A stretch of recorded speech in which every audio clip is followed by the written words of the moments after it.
Hello दोस्तों, नमस्कार। स्वागत करता हूं आप सभी लोगों का ओनली आईएएस फाउंडेशन चैनल पर। मैं हूं मोहम्मद आसिम।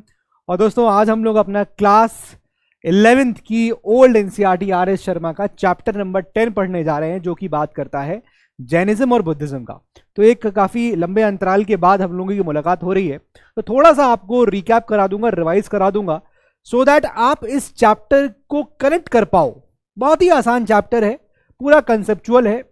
और पहले मैं आपको ना इस पूरे चैप्टर का जिस्ट दे दूंगा। जिस्ट, और जिस्ट मतलब ये है कि entire chapter I will explain you all the points जो भी मेन है, क्योंकि बहुत ज़्यादा समझने वाला चैप्टर है। ऐसा था तो ऐसा क्यों हो गया, बहुत ही सिंपल, बहुत ही सिंपल, रटना बिल्कुल नहीं है। इसके लिए मैं पहले आपको यहाँ पर जो बताऊंगा वो थोड़ा सा आपको पीछे का रिवाइज करा दूंगा, ठीक है।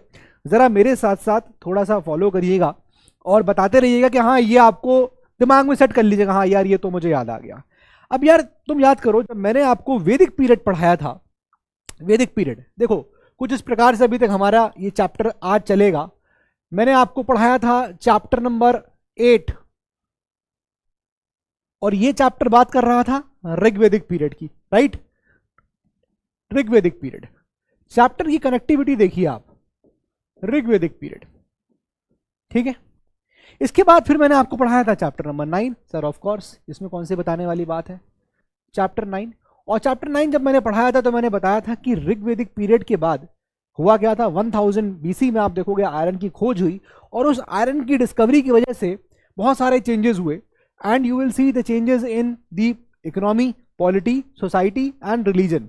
सब चीज़ें चेंज हो गई थी यहाँ पर ऋग्वैदिक पीरियड में, यानी कि वो पीरियड जहाँ पर हमको इतिहास के बारे में ऋग्वेद के पता चलता है ना। हमको आर्यंस के बारे में पता चल रहा था, और वो कैसे पता चलता है, ऋग्वेद के थ्रू, राइट। तो यहाँ पर जो इकोनॉमी थी, पॉलिटी थी, सोसाइटी थी, रिलीजन था, वो सब कुछ चेंज हो जाता है इन दी लेटर वैदिक पीरियड। नोट कर लीजिएगा। फिर मैंने आपको ये पढ़ाया था लेटर वैदिक पीरियड, और दोनों पीरियड को मैंने आपको एक साथ भी पढ़ाया था इस चैप्टर में। जब मैं ये चैप्टर डील कर रहा था तो मैंने आपको एक साथ दोनों का डिफरेंस बताए थे, राइट। यहां पर एक बार इस चीज को नोट कर लेंगे, थोड़ा रिवाइज हो जाएगा। मैंने कहा था ऋग्वैदिक पीरियड में अगर हम इकोनॉमी की बात करें, इकोनॉमी, तो economy was pastoral.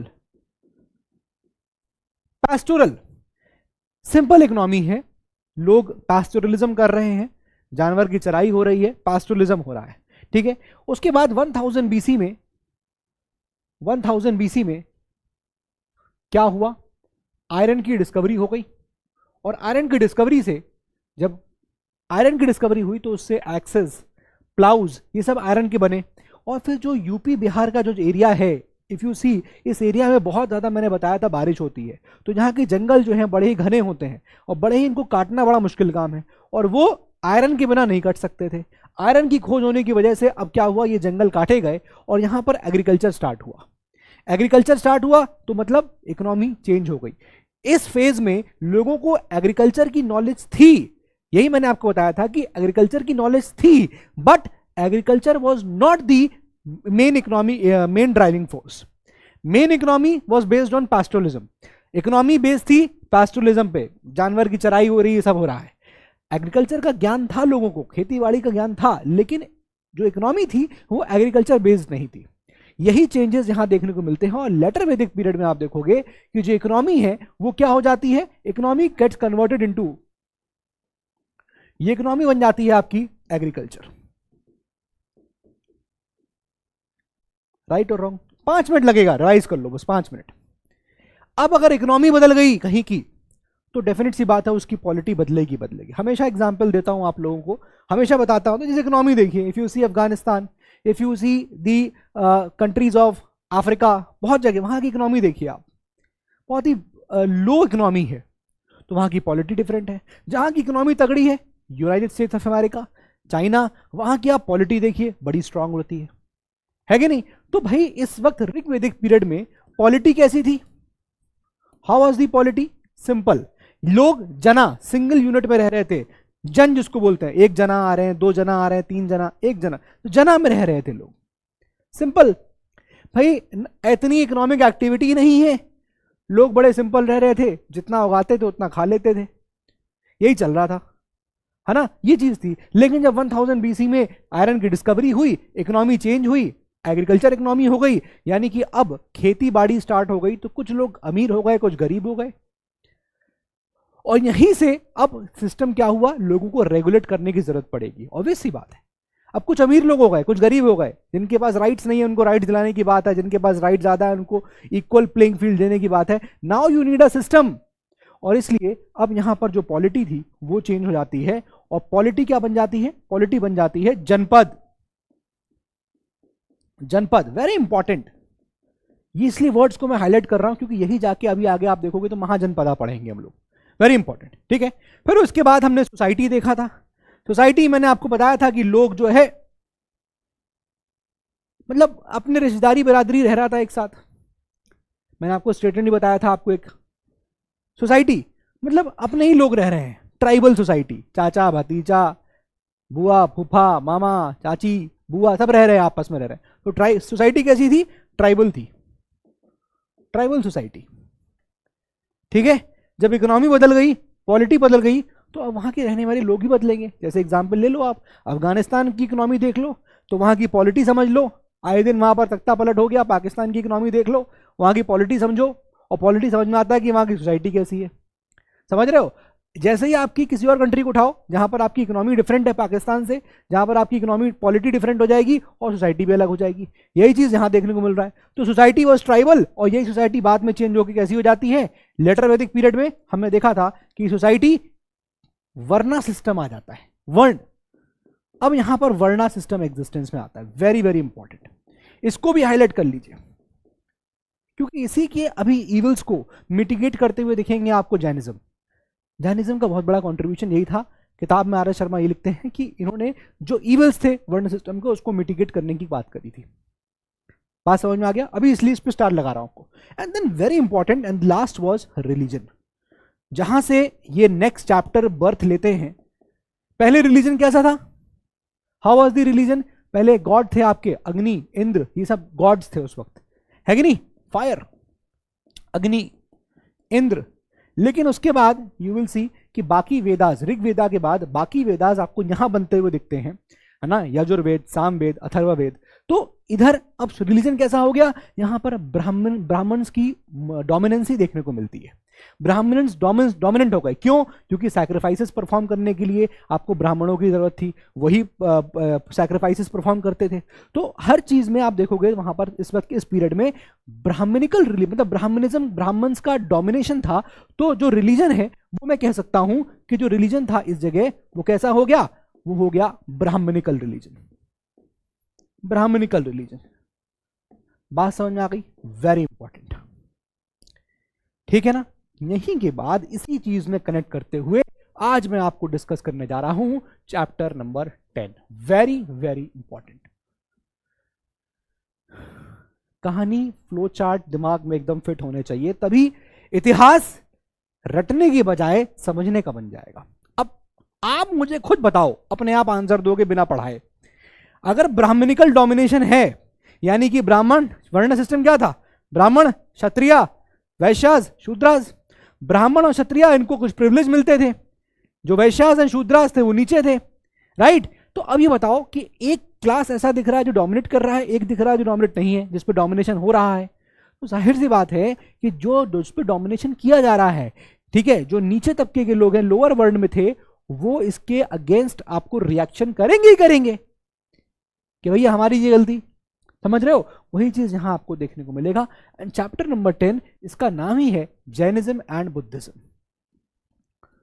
Jainism and Buddhism, I hope the backdrop is clear. मैं देखो यार दोस्त थोड़ा टाइम लेता हूं इन चीजों में ताकि बेसिक्स क्लियर हो जाए, यही तो फाउंडेशन है ना।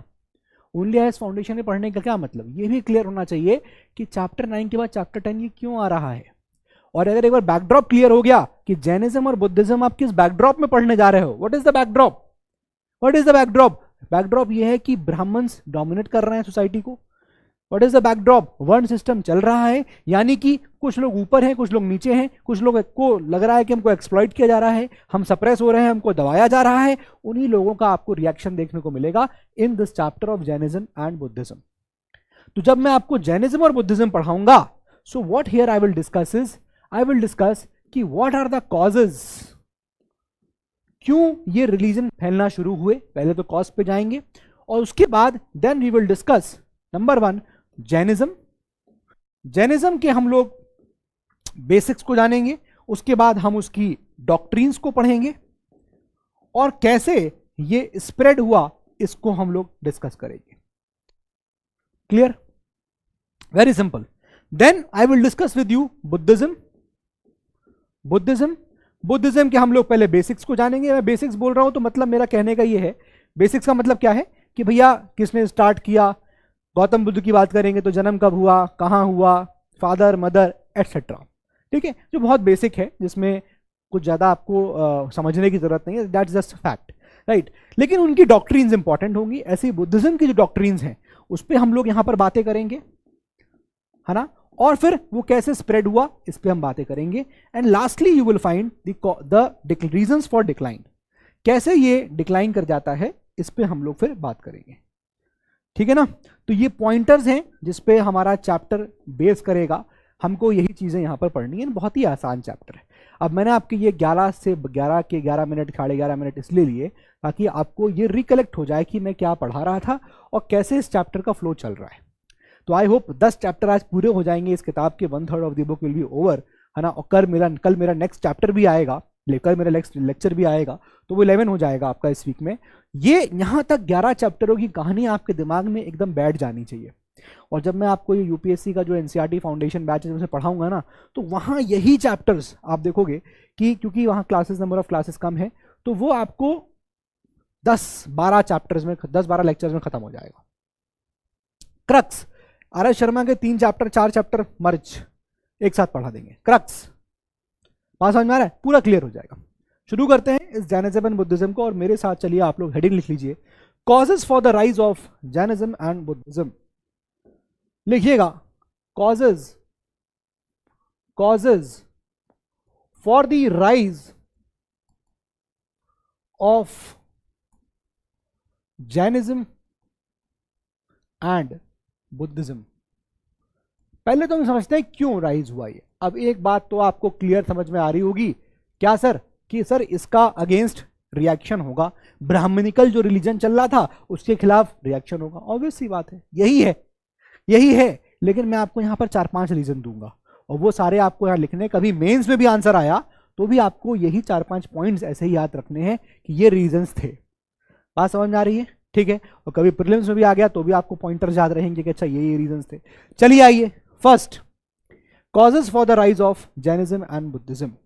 अब देखो यार, वर्ण सिस्टम में एक बात हम यहां समझ चुके थे कि 4 वर्ण थे और हर वर्ण को डिफाइन किया गया था, हर वर्ण का अपना एक फंक्शन उसको डिफाइन किया गया था। जब ब्राह्मण की बात करते हैं, हम क्षत्रिय की बात करते हैं तो इनको कुछ प्रिविलेज मिले हुए थे। जब हम वैश्यास और शूद्रास की बात करेंगे तो वो नीचे आते थे, लोअर वर्ण में आते थे, है ना। और यहाँ पर सबके अलग अलग फंक्शन, जैसे ब्राह्मण थे तो ब्राह्मण प्रीस्ट, टीचर्स, प्रीस्ट क्लास माने जाता था ना, माने जाते थे टीचर्स, हाई स्टेटस था सोसाइटी में, इनको कुछ प्रिविलेजेस मिलते थे, उनको गिफ्ट्स रिसीव करते थे ये लोग। ठीक है, ये सब चीज़ें होती थी और इनको एग्जेम्पशन दिया गया था कि आपको टैक्सेस पे करने की जरूरत नहीं है और उनको पनिशमेंट भी नहीं मिलेगी। ये ब्राह्मण का था, सीन था। क्षत्रिय की बात करेंगे तो ये वॉरियर क्लास था, ये लड़ते थे, ठीक है ना, ये लड़ते थे। जब हम वैश्यास की बात करेंगे तो they were the principal tax payers, ये लोग टैक्स पे करते थे और इन्हीं के टैक्स पे द अबव 2 वर्ड्स सर्वाइव्ड। ये वर्ण में इसमें किताब में लिखा हुआ है, ठीक है ना। तो लिखा हुआ है सेकंड इन हायरार्की क्षत्रियास हो गए, फॉट एंड गवर्न, लड़ते थे, गवर्न करते थे, lived on taxes collected from the peasants, और जो टैक्सेस पीजेंट से कलेक्ट किए गए उन पे क्षत्रियास यहाँ सर्वाइव कर रहे थे। ऐसा मैं नहीं, ये किताब आर एस शर्मा कह रही है, बार बार ये आपको मैं बोल रहा हूँ, ठीक है। अब वैश्यास की बात करेंगे तो वैश्यास जो है वो एग्रीकल्चर में इंगेज थे, ट्रेडर्स थे, एग्रीकल्चर कर रहे थे, है ना, कैटल रियरिंग करते थे, ठीक है, और ये प्रिंसिपल टैक्स पेयर्स थे। बात समझ में आ गया इतना। और शूद्रास, आपको पता है शूद्रास के बारे में, शूद्रास जो है वो, उनको 3 जो हायर वर्ण थे उनको सर्व करने के लिए माना जाता था कि ये उनको सर्व करने के लिए है, ठीक है। और डोमेस्टिक और एग्रीकल्चर स्लेव्स माने जाते थे, उनको क्रूअल बोला जाता था, ग्रीडी बोला जाता था, ये सब था। तो बेसिकली यहाँ पर मैं आपको एक स्लाइड और ऐड करना है तो I can just add for you, है ना। लेकिन मेरे ख्याल से ये सब चीज़ें जो है वो आपको पता ही हैं, उसको मेंशन करने की ऐसा ज़रूरत नहीं है। देखिए, चाहो तो लिख लीजिए कि जब हम वर्ण सिस्टम की बात कर रहे थे तो वर्ण सिस्टम में क्या था, 4 डिवाइडेड इंटू 4, डिवाइडेड इंटू 4, है ना।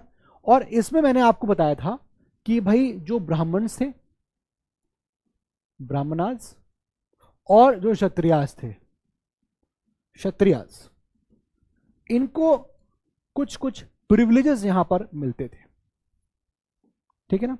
और जो आपके अदर थे, other two, that is the Vaishyas, Vaishyas and Shudras, ये लोगों को कोई प्रिविलेज या किसी प्रकार का एग्जेम्पशन नहीं मिलता था। अब इसमें हमने देखा कि जैसे मैं बात करूंगा आपसे ब्राह्मणों की, ब्राह्मण्स की बात करेंगे, लिख लीजिए आप इसमें, मतलब जस्ट दैट कि हाँ ये क्या, प्रीस्टली क्लास, प्रीस्ट, या फिर यही टीचर्स थे, है ना। ये रिसीव्ड गिफ्ट्स, रिसीव्ड गिफ्ट्स, ठीक है ना। इसके अलावा एग्जेम्पशंस, इनको एग्जेम्पशन मिलते थे, किससे, टैक्सेस से एंड पनिशमेंट से, राइट। कौन बेसिक बेसिक जो फंक्शंस हैं वो मैं आपको बता रहा हूं कि क्या क्या फंक्शन थे, थोड़ा दिमाग में रहेगा तो अच्छा रहेगा, ठीक है। देन हम बात करेंगे, अगर हम बात करेंगे क्षत्रिया की, क्षत्रियाज, तो Kshatriya basically you will see what, warriors, है ना, warriors, basic function, warriors, and they basically यहां किताब कहती है कि they lived on the taxes collected from the peasants, इसको भी आप लिख लीजिए, lived on the taxes collected from the peasants, collected from peasants, clear, ठीक है, simple. Then point number 3, when we talk about the Vaishyas, तो वैश्यास जो हैं ये प्रिंसिपल टैक्स पेयर थे, मतलब मेन जो टैक्स पे करते थे, प्रिंसिपल टैक्स पेयर्स, ये लोग टैक्स पे करते थे, ठीक है ना। इसको सही से लिख लेते हैं, थोड़ा स्पेलिंग क्लियर हो जाए, something is, yes please, principal tax payers. और क्या बताया मैंने आपको कि ये लोग जो थे इनको स्लेव्स यहां पर कंसिडर किया जाता था, दे वर कंसिडर दी स्लेव्स। अब स्लेव्स में कौन कौन से, जैसे कि हम बात करेंगे तो डोमेस्टिक स्लेव्स होते थे, हम बात करेंगे तो एग्रीकल्चर स्लेव्स उनको यहां पर माना जाता था, एग्रीकल्चर स्लेव्स, है ना। इस प्रकार का यहां पर इनका रोल था वैश्यास। और ऑफ कोर्स ये आपके ट्रेडर्स थे, ट्रेडर्स भी आपके ये यहां पर थे, ठीक है। And then lastly when we talk about the Shudras, Shudras तो meant for serving the 3 higher varna, clear, यहां तक बात क्लियर हो गई। अब ये इनके फंक्शंस बताने का क्या मेरा पर्पस था, क्यों मैंने लिखाया, वो इसलिए कि जब आप जैनिज्म और बुद्धिज्म को आप देखोगे फैलते हुए, तो लॉर्ड महावीर की बात करें जैनिज्म, या हम गौतम बुद्ध की बात करें, आप इन दोनों को देखोगे तो बेसिकली देवर, आप देखोगे तो your NCERT is writing a very important word कि ये लोग जो आप देखोगे क्षत्रिय क्लैन को बिलोंग करते थे, and they disputed the authority of the Brahmins, they belong to the Kshatriya clan but they are disputing the authority of the Brahmins. इसीलिए इंपॉर्टेंट हो जाता है कि मैं आपको इन सबके रोल्स यहां पर बता रहा हूं, ठीक है। इनको शूद्रास को यहां पर क्रूएल, ग्रीडी, ये सब यहां पर बोला जाता था, क्लियर है। चलिए अब हम बात करते हैं कॉजेस क्या क्या थे। देखो यार दोस्त, मैं आपको यहां 3-4 कॉजेस देने वाला हूं और एक ही जगह आपको सब चीजें याद हो जानी चाहिए। चलिए देखिए, फर्स्ट इंपॉर्टेंट कॉज, आइए देखिए, नंबर 1, पहला रीजन जो है वो क्या है, वो है कि जो आपके लॉर्ड महावीर, गौतम बुद्ध, इन्हीं का आपको रिएक्शन देखने को मिलता है। नंबर 1 तो यही है। First of all, reaction against the domination of Brahmins, लिखिएगा first point, reaction against the Brahminical domination, Brahminical domination, ठीक है। और ये जो आप देख रहे हो, शॉर्ट फॉर्म में लिख रहा हूं, ये आपको देखने को मिलता है बाय लॉर्ड महावीर, या फिर ऐसे लिख लीजिए वर्धमान महावीर, वर्धमान महावीर, वर्धमान महावीर, और दूसरा नाम जो आप देख रहे हैं दैट इज गौतम बुद्ध, गौतम बुद्ध। ठीक है, तो बुद्धिज्म की शुरुआत करी एंड जैनिज्म की शुरुआत करी। ये लोग क्षत्रिय क्लैन को बिलोंग करते थे, ठीक है ना, और they were basically opposing the dominancy of Brahminism. पहला पॉइंट हुआ क्यों जैनिज्म और बुद्धिज्म रिलीजन का बर्थ होता है। Is this point clear to all of you? I hope ये पॉइंट एकदम क्लियर हो गया होगा कि इन दोनों ने ही यहां पर एक तरह से क्या किया, डिस्प्यूट किया अथॉरिटी ऑफ ब्राह्मण्स को।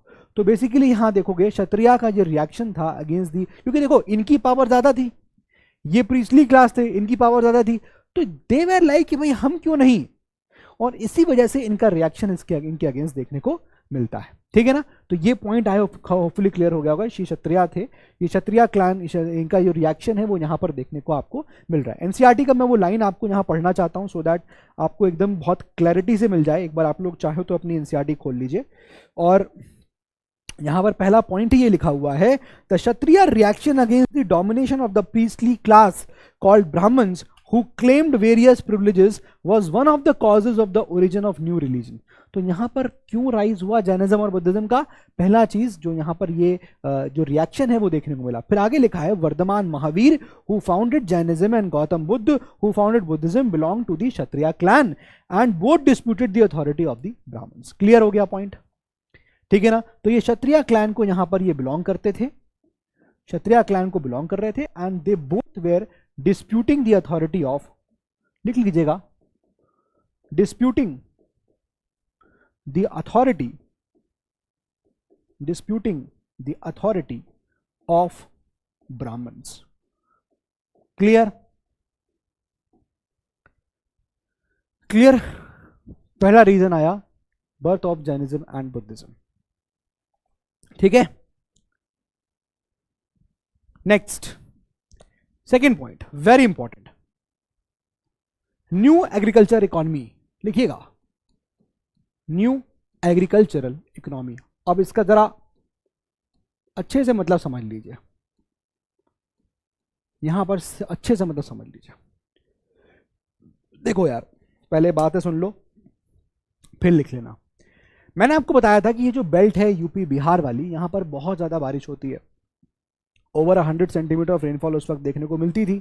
तो यहाँ पर जो जंगल है बड़े ही घने जंगल हुए, और इन जंगल को कट करना आसान नहीं था बिना आयरन के। इट वाज नॉट पॉसिबल कि आप इन जंगलों को काट दो। तो जब आयरन की डिस्कवरी होती है 1000 BC में, तो आप देखोगे उसके बाद यू विल सी कि आयरन के बहुत सारे टूल्स बने, बी इट एक्सेस, प्लाउ, ये सब बने, और इनसे जंगलों काटा गया। जब जंगल काटा गया तो यहाँ पर एग्रीकल्चर की ग्रोथ हुआ। ठीक है ना, अब एग्रीकल्चर करना है अगर आपको, तो you need animals, you need bullocks, right और रॉन्ग, आपको बुलक की जरूरत है। भाई आप कैसे खेतों को करोगे, प्लाविंग करोगे, कैसे खेतों को प्लाउ करोगे, नहीं कर पाओगे। तो आपको एग्रीकल्चर करने के लिए जानवरों की जरूरत थी। और वैदिक पीरियड की जब बात करोगे हम, लेटर वैदिक पीरियड की बात करेंगे, तो उस वक्त जानवरों की बलि, ये सब सिस्टम आ चुका था। तो जो रिचुअल्स थे वो एग्रीकल्चर इकोनॉमी को ग्रो होने में रुकावट पैदा कर रहे थे। पॉइंट क्लियर हुआ? भाई न्यू एग्रीकल्चर इकोनॉमी कैसे होगी? आपको आयरन की खोज तो हो गई, आपने जंगल काट दिए, अब आप एग्रीकल्चर स्टार्ट करोगे, और एग्रीकल्चर करने के लिए यू नीड एनिमल्स। भाई जब प्लाइंग करोगे, है ना, जब खेतों को आप जाके उसमें हल चलाओगे, तो जाहिर सी बात है उस वक्त तो ट्रैक्टर थे नहीं, तो जानवर करते थे, और जानवरों की उस वक्त लेटर वैदिक पीरियड में क्या हो रहा था? सैक्रिफाइसेस, बलि। तो जानवरों का सैक्रिफाइस एक तरीके से एग्रीकल्चर इकोनॉमी को ग्रो करने में हर्डल हो रहा था, और यहीं से रीजन आता है कि हमको जानवरों को नहीं मारना चाहिए एंड ऑल दीज थिंग्स, और यहीं से आप देखोगे तो ये ग्रोथ सामने देखने को मिलती है। ठीक है ना, तो ये इंपॉर्टेंट है कि दो agriculture economy based on iron plough required use of bullocks and it could not flourish without animal husbandry, but Vedic practice of killing cattle indiscriminately in sacrifices stood in the way of the progress of new agriculture। the way, अब भाई जाहिर सी बात है आपकी economy agriculture based है, अब उसको आगे कैसे बढ़ाओगे? तो जाहिर सी बात है ऐसे रिलीजन की जरूरत पड़ेगी जो सैक्रिफाइसेस को रोके, और वहीं पर रोल आता है जैनिज्म और बुद्धिज्म का। Point is clear. दूसरा रीजन यहाँ क्लियर हो गया कि नहीं क्लियर हो गया। एंड जाहिर सी बात है कि ट्राइबल पीपल जो रहते थे वो जानवरों को खाने के लिए भी मारते थे। ये लाइन आपके एनसीईआरटी में लिखी है, मैं नहीं कह रहा हूं, लेटर वैदिक पीरियड के बाद की बात है, देखो लिखी हुई है, मैं पढ़ दे रहा हूं। द ट्राइबल, देखो लिखा था, the tribal people lived on the southern and eastern fringes of Magadha, also killed cattle for food. बात समझ आ रही है? But if the new agrarian economy had to be stable, this killing had to be stopped. और यही reason बन गया Jainism और बुद्धिज्म के राइज का। I hope this point is now very crystal clear to everyone. New agriculture economy लिख दूं, उसको बुलेट पॉइंट्स में लिख देता हूं। देखो न्यू एग्रीकल्चर इकोनॉमी कैसे आती है। फॉरेस्ट को कट करना है, वो कैसे हुआ? आयरन से पॉसिबल हुआ। इसके बाद क्या हुआ? एग्रीकल्चर शुरू हुआ। एग्रीकल्चर कैसे पॉसिबल है? वो एनिमल्स के थ्रू ही पॉसिबल है। एनिमल्स जैसे कि फॉर एग्जांपल बुलक्स की बात करें, उससे ही पॉसिबल है। लेकिन एनिमल्स की सैक्रिफाइसेस चल रही थी, सैक्रिफाइसेस इन लेटर वैदिक पीरियड, है ना। और यहीं पर requirement of such a religion which stops the sacrifices of animals for the growth of agriculture. हमें एक ऐसे धर्म की जरूरत थी जो एनिमल्स के सैक्रिफाइसेस को रोके, तभी जाके हम एग्रीकल्चर इकोनॉमी को बढ़ावा दे सकते हैं, ठीक है ना। सैक्रिफाइसेस इन लेटर वैदिक पीरियड चल रहे थे, ठीक है ना। Therefore requirement of a religion, therefore ऐसे लिख देता हूं, requirement of religion which stops killing of animals. और यहीं से ही आता है। आपको ये देख के नहीं लग रहा, डोंट यू थिंक सब चीजें चल रही हैं, ठीक बात है, लेकिन एक बात समझ में यह आ रही है कि चाहे रिलीजन ब्राह्मणिकल रिलीजन हो, चाहे जैनिज्म हो, चाहे अभी आप देखोगे बुद्धिज्म आएगा, कोई भी रिलीजन आए, इवन फॉर दैट सेक इस्लाम, कोई भी रिलीजन आए, वो रिलीजन उस वक्त की सोसाइटी, उस वक्त के सर्कमस्टांसिस के हिसाब से यहां पर ग्रो किया। वैदिक पीरियड अलग टाइप के लोग गॉड्स को वर्शिप कर रहे हैं, अग्नि, इंद्र, इनको वर्शिप किया जा रहा है। ये चेंज क्यों हो गया? ब्राह्मणिकल रिलीजन कैसे आ गया? सैक्रिफाइसेस क्यों शुरू हो गए? क्या ये सैक्रिफाइसेस पहले नहीं होने चाहिए थे? ये ग्रो हुए ना, आपने देखा इतिहास में, दीज हैव ग्रोन। क्यों? 1000 BC में आयरन की डिस्कवरी हो गई, खेती शुरू हो गई, कुछ लोग स्ट्रांग हो गए, पॉलिटी, सोसाइटी बदल गई, वर्ण सिस्टम आ गया, and then religion also change. जो ऊपर था वर्ण में वो प्रीस्टली क्लास बन गया, a new religion coming up. जो लोग दब रहे थे, जिनको दबाया जा रहा था, उन लोगों ने इनके खिलाफ आवाज उठाई और उससे एक नया रिलीजन शुरू हो गया, जैनिज्म एंड बुद्धिज्म।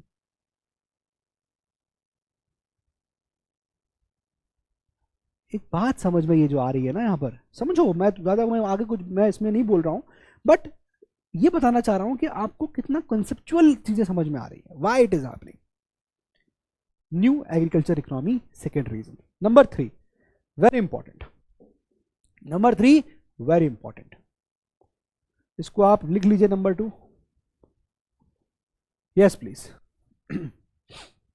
अब शहरों का ग्रोथ हुआ, सिटीज ग्रो हुए। जब सिटीज बनने लगे, भाई सिटीज बनेंगे ही ना, इमेजिन करो ना, एग्रीकल्चर इकोनॉमी आ गई है, एग्रीकल्चर इकोनॉमी है तो लोग पॉलिटी में, जनपद में रह रहे हैं। अब क्या हुआ? सिटीज की ग्रोथ हो गई, सिटीज की ग्रोथ शुरू हो गई। नोट कर लो मेरे साथ, ये पॉइंट काफी इंपॉर्टेंट है। सिटीज का ग्रोथ हुआ, जब सिटीज ग्रो हुए तो क्या हुआ? साथ में आप देखोगे करेंसी भी शुरू हो गई थी, पंच मार्क्ड कॉइन्स आपको देखने को मिलते हैं, and this led to the beginning of trade. और ट्रेड कौन कर रहा है? वैश्यास, वैश्यास। एंड दे वांटेड कि उनकी जो सिचुएशन है, जो उनकी कंडीशन है, वो बदल जाए, ठीक है। और यहीं से वैश्यास जो है वो एक ऐसे रिलीजन को सपोर्ट करेंगे जो उनकी चीजों को सपोर्ट करे, ठीक है। यहां पर आप देखोगे कि वैश्यास जो है वो बुद्धिज्म और जैनिज्म को सपोर्ट करते हैं। मैं किताब में वो आपको लाइन पढ़ के दे देता हूं ताकि आपको आसान हो जाए समझने में। देखिए मैं बोल रहा हूं, द यूज ऑफ कॉइन्स, मैं करेंसी लिख रहा हूं, आप सिटीज के आगे कॉइन्स लिख लीजिए, C&C, सिटीज एंड कॉइन्स। देखो लिखा हुआ है, the use of coins naturally facilitated trade and commerce. Trade start हो गया, ठीक है। फिर लिखा हुआ है trade and commerce which added to the importance of Vaishyas. और ट्रेड कौन कर रहा था? वैश्यास। तो वैश्यास की इंपॉर्टेंस बढ़ गई। Naturally they looked upon some religion. अब देखो लिखा है, इन द ब्राह्मणिकल सोसाइटी क्या हो रहा था जब ब्राह्मणिकल सोसाइटी में? द वैश्याज रैंक्ड थर्ड, उनकी रैंकिंग थर्ड थी। ब्राह्मण्स, क्षत्रिय, वैश्याज उनकी थर्ड थी। The first two being Brahman and Kshatriyas. Naturally तो क्षत्रिय वैश्याज जो थे they were looking for a religion, वो ऐसे रिलीजन को इंपॉर्टेंस देना चाहते थे जो उनको इंपॉर्टेंस दे, ठीक है ना। लिखा है naturally they looked upon for resource of religion which would improve their position. Besides the Kshatriyas, क्षत्रियों के अलावा Vaishyas extended generous support to Mahavira and Gautam Buddha. तो क्षत्रियाज के अलावा, क्षत्रियाज तो दे ही रहे थे भाई, जाहिर सी बात है क्षत्रिय का डोमिनेशन, पहला पॉइंट क्षत्रिय का डोमिनेशन। इसके अलावा अब वैश्याज भी क्या करने लगे, वो लॉर्ड महावीर और गौतम बुद्ध को यहां पर सपोर्ट करने लगे, ठीक है ना। वैश्याज सपोर्टेड किसको? महावीर एंड बुद्ध, गौतम बुद्ध या लॉर्ड बुद्ध। अब कैसे पता चलता है कि उनको सपोर्ट कर रहे हैं? बहुत सारी ऑफरिंग्स करते हैं ये लोग, ये लिखा हुआ है एनसीईआरटी में, ऑफरिंग्स। ये देखो वही मैं लिख देता हूं, 3 रीजंस हैं कैसे पता चलता है कि Vaishya started supporting Mahavir and Gautam Buddha. How? 3 reasons. NCERT 3 reason बोल रहा है, लिख लो जरा यहां पर, आप चाहो तो लिख लो। नंबर 1, फर्स्ट रीजन लिखा हुआ है एनसीईआरटी में, first Jainism and Buddhism in the initial state did not attach any importance to the existing varna system. पहला चीज तो ये क्यों सपोर्ट करने लगे, क्योंकि जैनिज्म और बुद्धिज्म वर्ण सिस्टम को इंपॉर्टेंस नहीं देते थे, और यही वैश्य चाह रहे थे, क्योंकि वर्ण सिस्टम को इंपॉर्टेंस तो अभी तो दिया ही जा रहा था, ठीक है ना। लिखा हुआ है कि ये दोनों लोग जो थे did not give support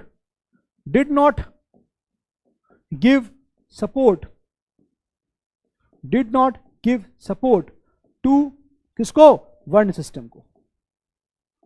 point is clear.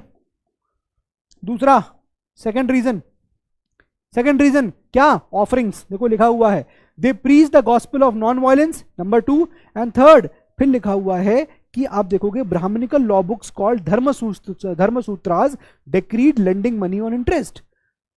जो ब्राह्मणिकल बुक्स थी वो लेंडिंग मनी बोलते थे, ठीक है। तो अभी आप इसको यहां लिखो, point number 2 did not give support to varna system, और दूसरा गॉस्पेल ऑफ नॉन वायलेंस, इनको नॉन वायलेंस चाहिए था, ठीक है। And point number 3, third, Brahmanical law book, Brahmins की जो लॉ बुक थी इसको हम धर्मसूत्र बोल रहे हैं, उसमें क्या होता था? उस लॉ बुक में लिखा है decreed lending money on interest, और फिर लिखा है a person who lived on interest was condemned bye them, और जो इंटरेस्ट पे रहते थे वो कंडेम करते थे उनको। पर वैश्याज में क्या? ट्रेडिंग चलेगी, तो यहां लिखा हुआ है then therefore the Vaishyas who lent money on account of the growing trade.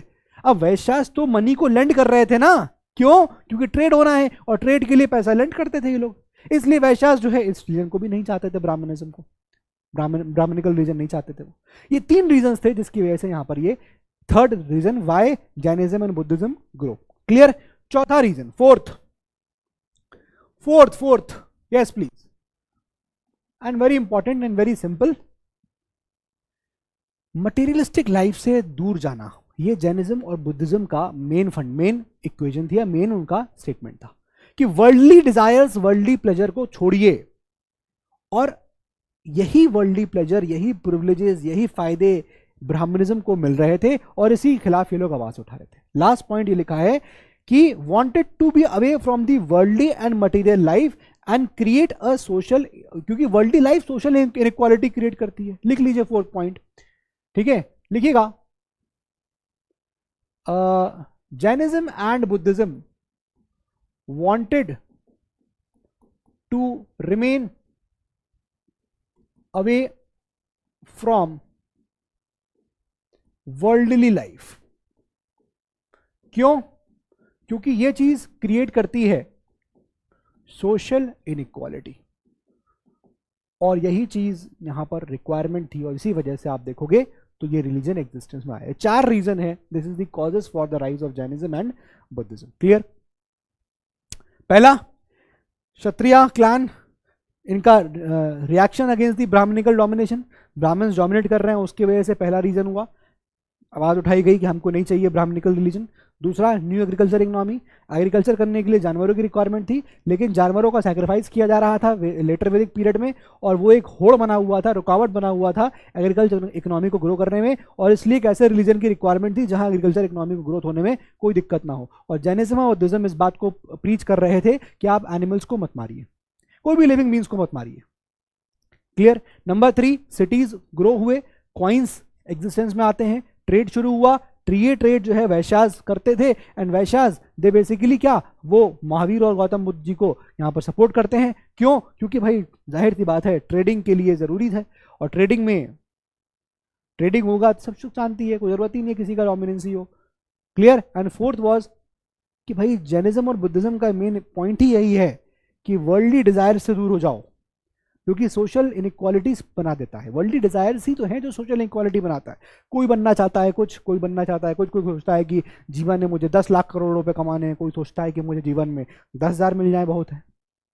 तो यही वर्ल्डली डिजायर्स जो है वो सोशल इनइक्वालिटीज को ग्रो करता है, और यहीं से रीजन है दुनिया में दुख का आने का, pain. Clear. Causes of the rise of Jainism and Buddhism. Now let us come to next. अरे ये कैसे आ गया? अरे ये कैसे हो गया, पता नहीं कैसे हो गया। Anyway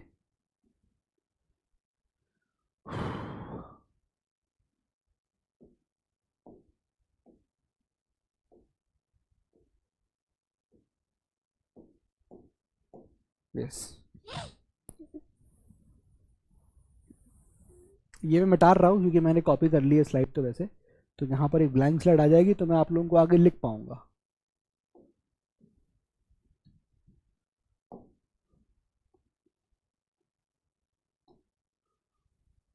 yes please. ठीक है, I think the causes are very clear. Cause एकदम क्लियर हो गया है सबको। अब हम आते हैं जैनिज्म और बुद्धिज्म पे। शुरुआत करते हैं जैनिज्म से। ठीक है, अब जैनिज्म की बात करेंगे तो लॉर्ड महावीर का नाम उसमें आएगा। लॉर्ड महावीर जैनिज्म को स्प्रेड करते हैं, प्रिंसिपल्स सेट फोर्थ करते हैं जैनिज्म के, जैनिज्म रिलीजन के।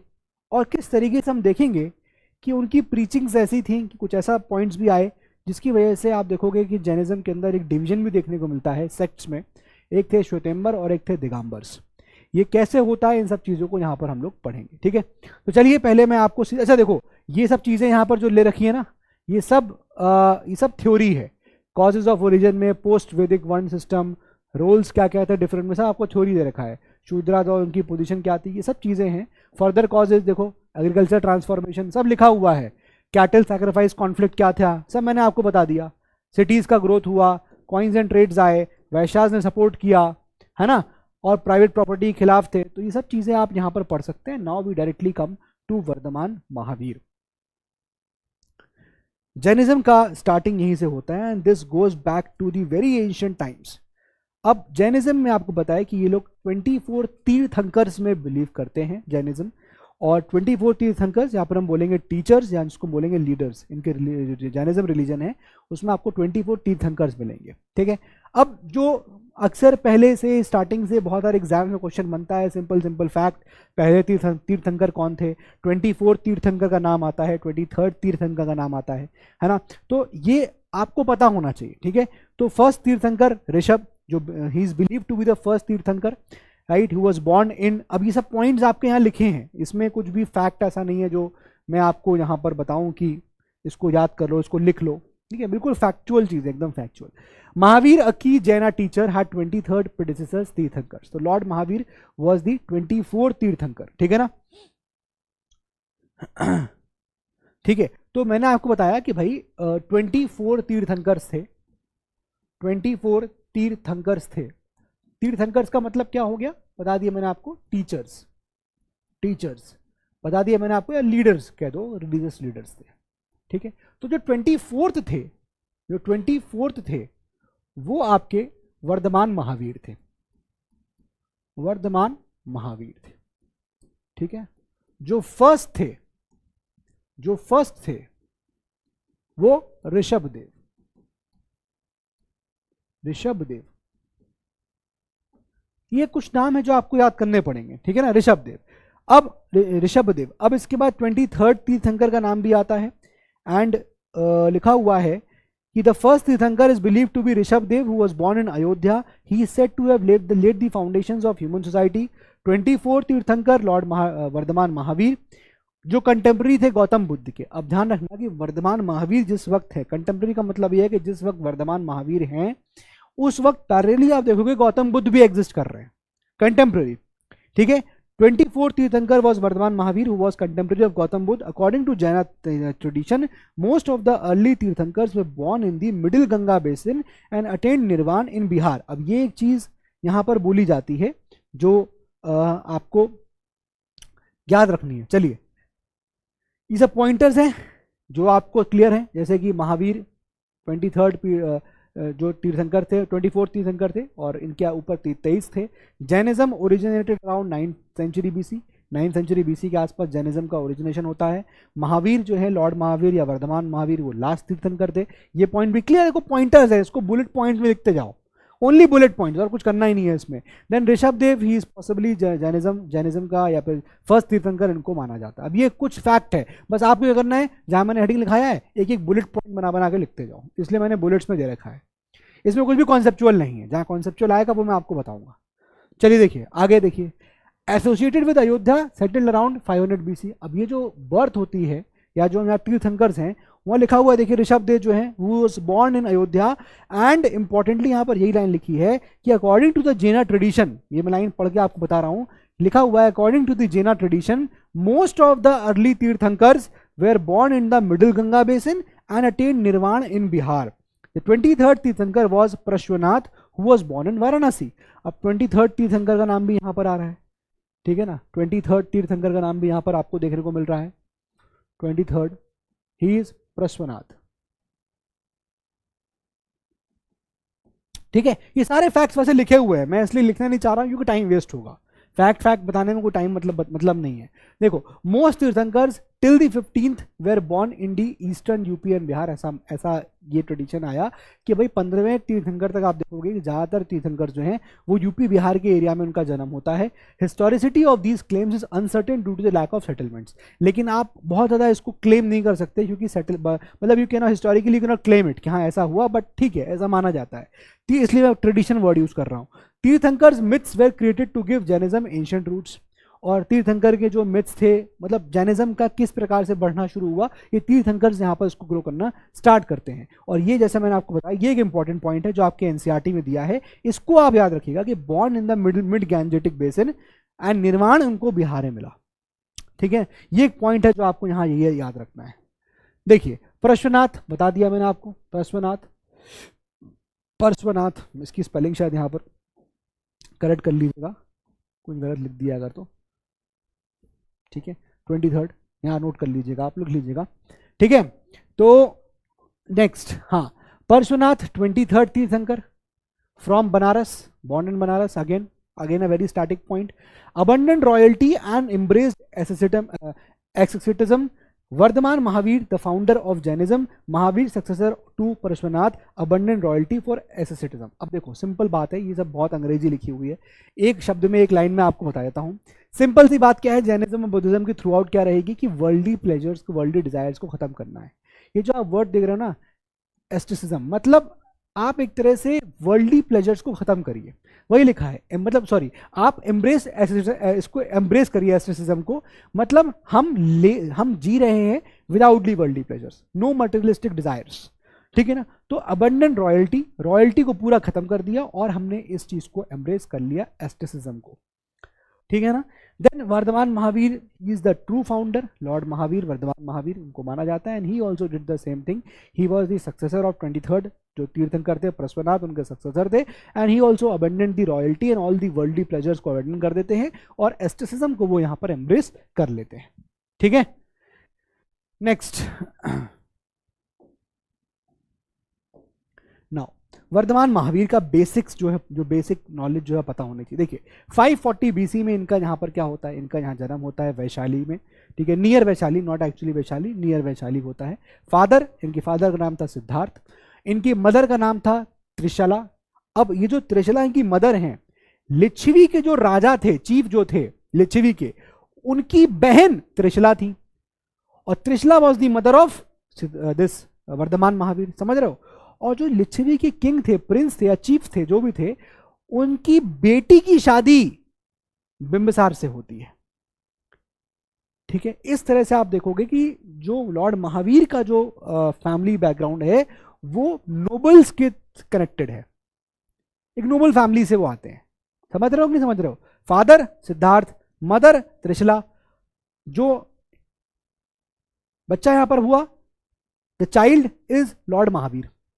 ठीक है, ये बात क्लियर हो गई। Siddharth, father is Siddharth, mother is Trishala.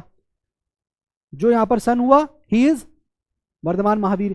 अब त्रिशला जो है मदर, यानी कि जो जो जो लॉर्ड महावीर की जो मदर हैं, she is actually the sister of a Licchavi chief.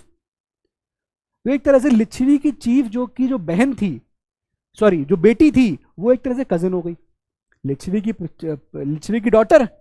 ठीक है, और लिच्छवी की सिस्टर कौन था? त्रिशला। और उनका बेटा कौन था? लॉर्ड महावीर।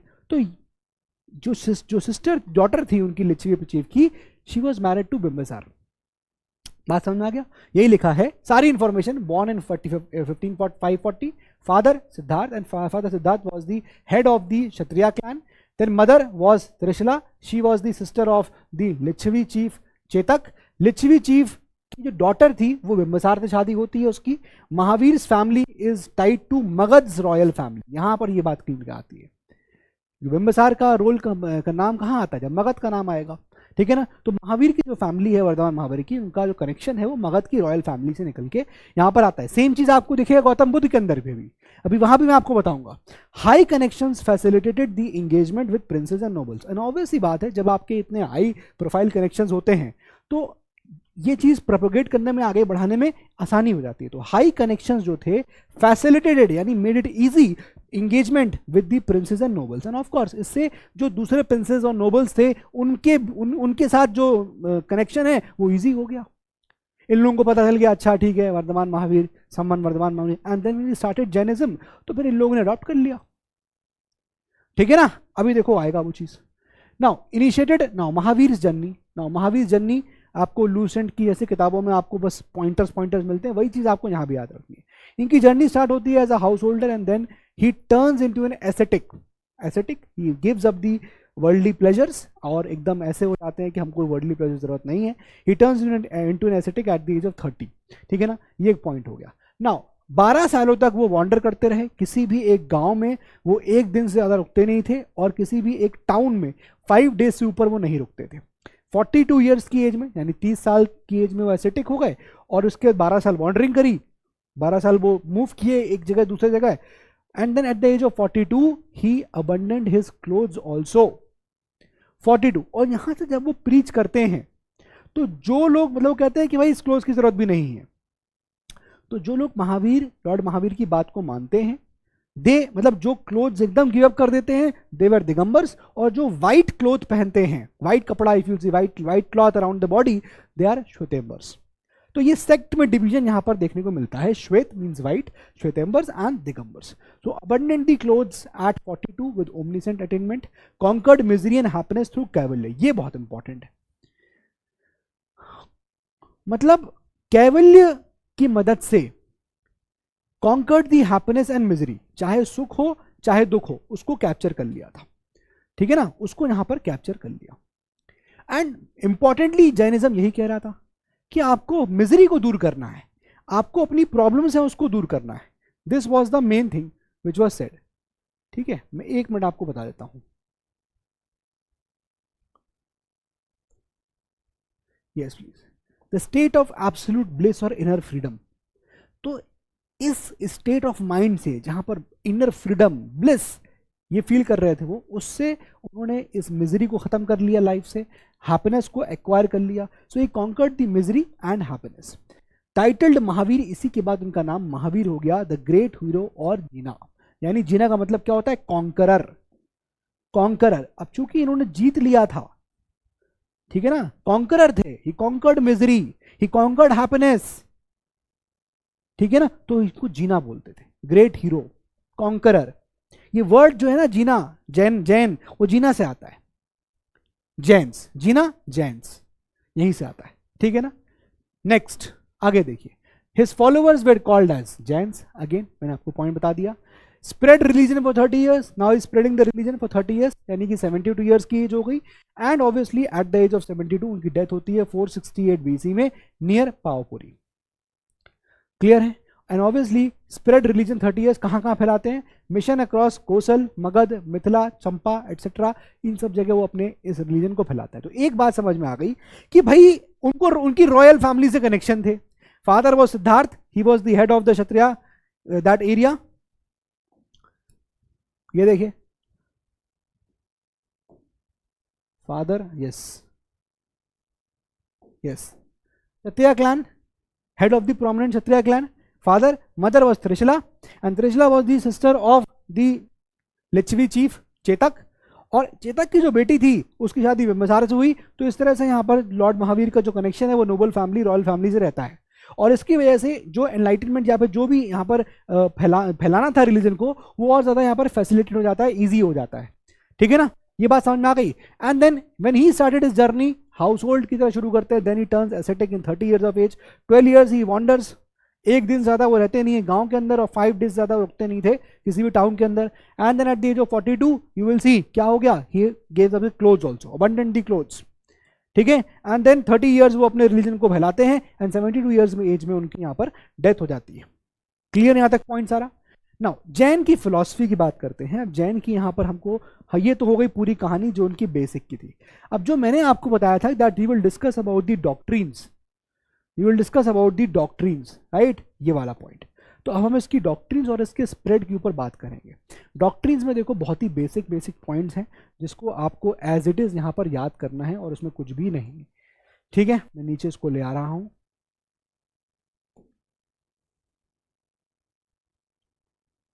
सब बीच का पॉइंट्स है, आप इसको नोट्स में पढ़ लीजिएगा। यस, नाउ सी, ये सारे पॉइंटर्स हैं जो आपको यहां पर याद रखने हैं, और कुछ भी नहीं है। फर्स्ट, जैना फिलॉसफी, अहिंसा।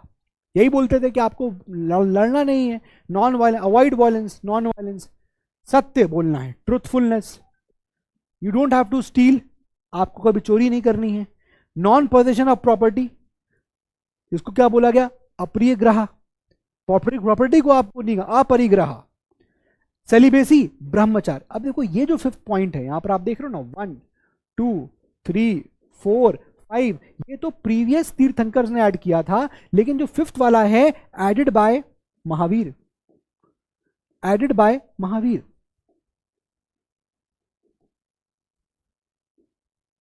Added by Mahavir.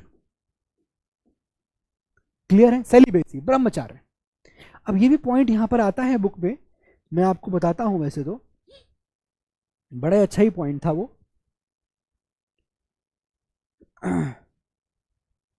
I am just missing that point, लेकिन जैसे ही आएगा मैं आपको उस पॉइंट को उस जगह बताऊंगा। ठीक है, तो पहला चीज तो ये 5 डॉक्ट्रिन्स है जो आपको याद रखनी है। डू नॉट कमिट वायलेंस, आपको कभी वायलेंस नहीं करना है। पॉइंट लिखा हुआ है आपके एनसीईआरटी में, do not commit violence.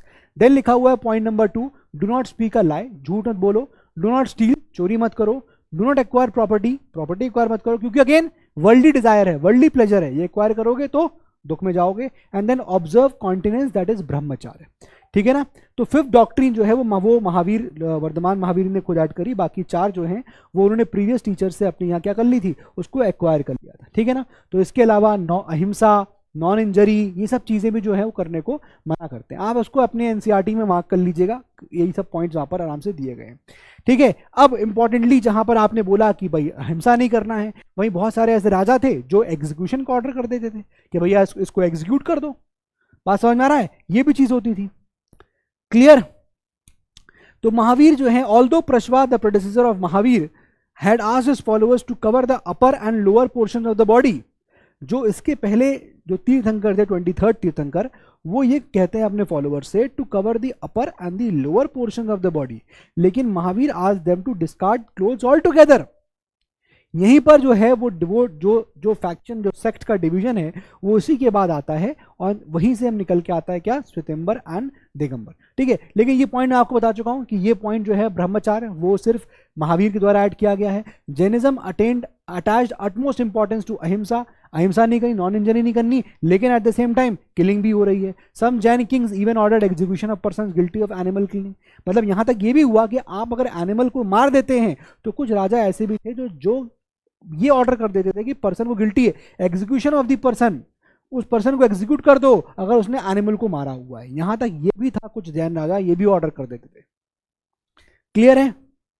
Then यही चीज थी जब अब परशुआ 23rd जो तीर्थंकर थे उन्होंने क्या कहा, एडवोकेटेड कवरिंग दी बॉडी, लेकिन महावीर ही एडवोकेटेड व्हाट, लेकिन महावीर एडवोकेटेड व्हाट, नेकेडनेस। और यहीं से जो है श्वेतंबर, श्वेत जो व्हाइट कपड़ा पहन रहे हैं वो white, and Digambars who remain naked, ये डिवीजन यहां पर आपको देखने को मिल रहा है। ठीक है ना? तो आई hope this point is very clear. 5 doctrines तो पहले आपको वो याद रखनी है कि वायलेंस मत करिए, झूठ मत बोलिए, चोरी मत करिए, ठीक है, 3 प्रॉपर्टी को मत करिए, 4 एंड नंबर 5 ब्रह्मचार्य। इन 5 पॉइंट्स को पहले आप मेरे साथ यहां पर क्रक्स में लिख लीजिए, तब उसके बाद हम आगे बढ़ते हैं। ठीक है, लिख लीजिए 5 पॉइंट्स, लिखिएगा 5 डॉक्ट्रिन्स, 5 डॉक्ट्रिन्स ऑफ जैनिज्म, लिखते चलो। इसके बाद स्प्रेड बड़ा ही सिंपल है, 2-3 पॉइंट्स हैं स्प्रेड में बस। 5 doctrines, yes please. Number 1, do not commit violence, violence commit मत करिए। Point number B, do not speak lie, do not lie, ठीक है। Point number C, do not commit violence, do not lie, do not own property, ठीक है। Point number D, do not commit violence, do not lie, do not own property, do not steal, do not steal. And जो 5वां है 5th, ब्रह्मचार्य। आई hope ये clear हो गया होगा कि ये जो है एडेड बाय महावीर, लिख लीजिएगा एडेड बाय महावीर। जानबूझ के लिखवा रहा हूं ताकि चीजें याद हो जाए दिमाग के अंदर।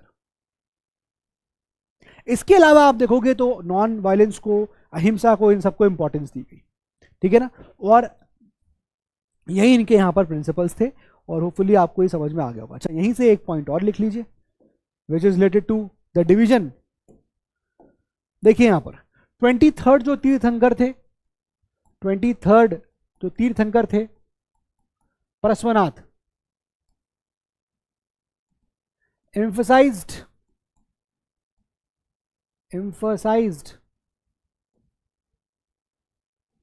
किस पे, covering upper and lower body, ठीक है। लेकिन जो 24 तीर्थंकर थे, 24 तीर्थंकर emphasized नेकेडनेस, और यहीं पर आप देखोगे तो जो जैनिज्म है, जैनिज्म में आप देखोगे कि यहां पर डिवीजन देखने को मिलता है। फिर जैनिज्म में जो सेक्ट्स हैं, सेक्ट्स में डिवीजन देखने को मिलता है। एक होते हैं श्वेतांबर, और दूसरा आपको देखने को मिलते हैं दिगंबर्स। श्वेतांबर्स कौन, जो व्हाइट कपड़ा पहन रहे हैं, ठीक है ना, व्हाइट। और ये जो दिगंबर्स हैं वो नेकेड रहते थे। आई होप यहां तक कहानी सबको अच्छे से अभी तक क्लियर हो गई होगी जैनिज्म की। कुछ भी नहीं है इसके अलावा, ठीक है। अब इसके अलावा यहां पर एक पॉइंट और आता है, and that is 3 Ratna, 3 jewels of Jainism. Note करिएगा, 3 jewels of Jainism, 3 jewels of Jainism. अब इसमें क्या बोला गया, right faith, right knowledge and right action. Note किया जाए, right knowledge, right faith right faith लिख लो भी, फिर बताता हूं आपको आगे, एंड देन राइट एक्शन। अब एनसीईआरटी में देखो क्या लिखा है, मैं आपको पढ़ के बता रहा हूं, नोट्स आप पढ़ लेना मेरे, कुछ और नहीं लिखा उसमें। देखो लिखा है कि अच्छा एक चीज ध्यान रखना कि जो जैनिज्म थे, जैन थे, इन्होंने वर्ण सिस्टम को खंडन नहीं किया था, डिड नॉट कंडेम। वर्ण सिस्टम था, डिड नॉट कंडेम, जैनिज्म ऐसे लिख लो, डिड नॉट कंडेम। जबकि आप बुद्धिज्म को देखोगे, बुद्धिज्म जो है कंडेम करते हैं पूरा वर्ण सिस्टम। और यही रीजन बनता है जैनिज्म के पतन का, कि चूंकि आप देखोगे, इनफैक्ट इस चीज को बाद में लेके आएंगे, लेकिन जैनिज्म जो है वो अपने आप को ब्राह्मणिकल रिलीजन से डिफरेंशिएट ज्यादा नहीं करके दिखा पाता है, ठीक है ना।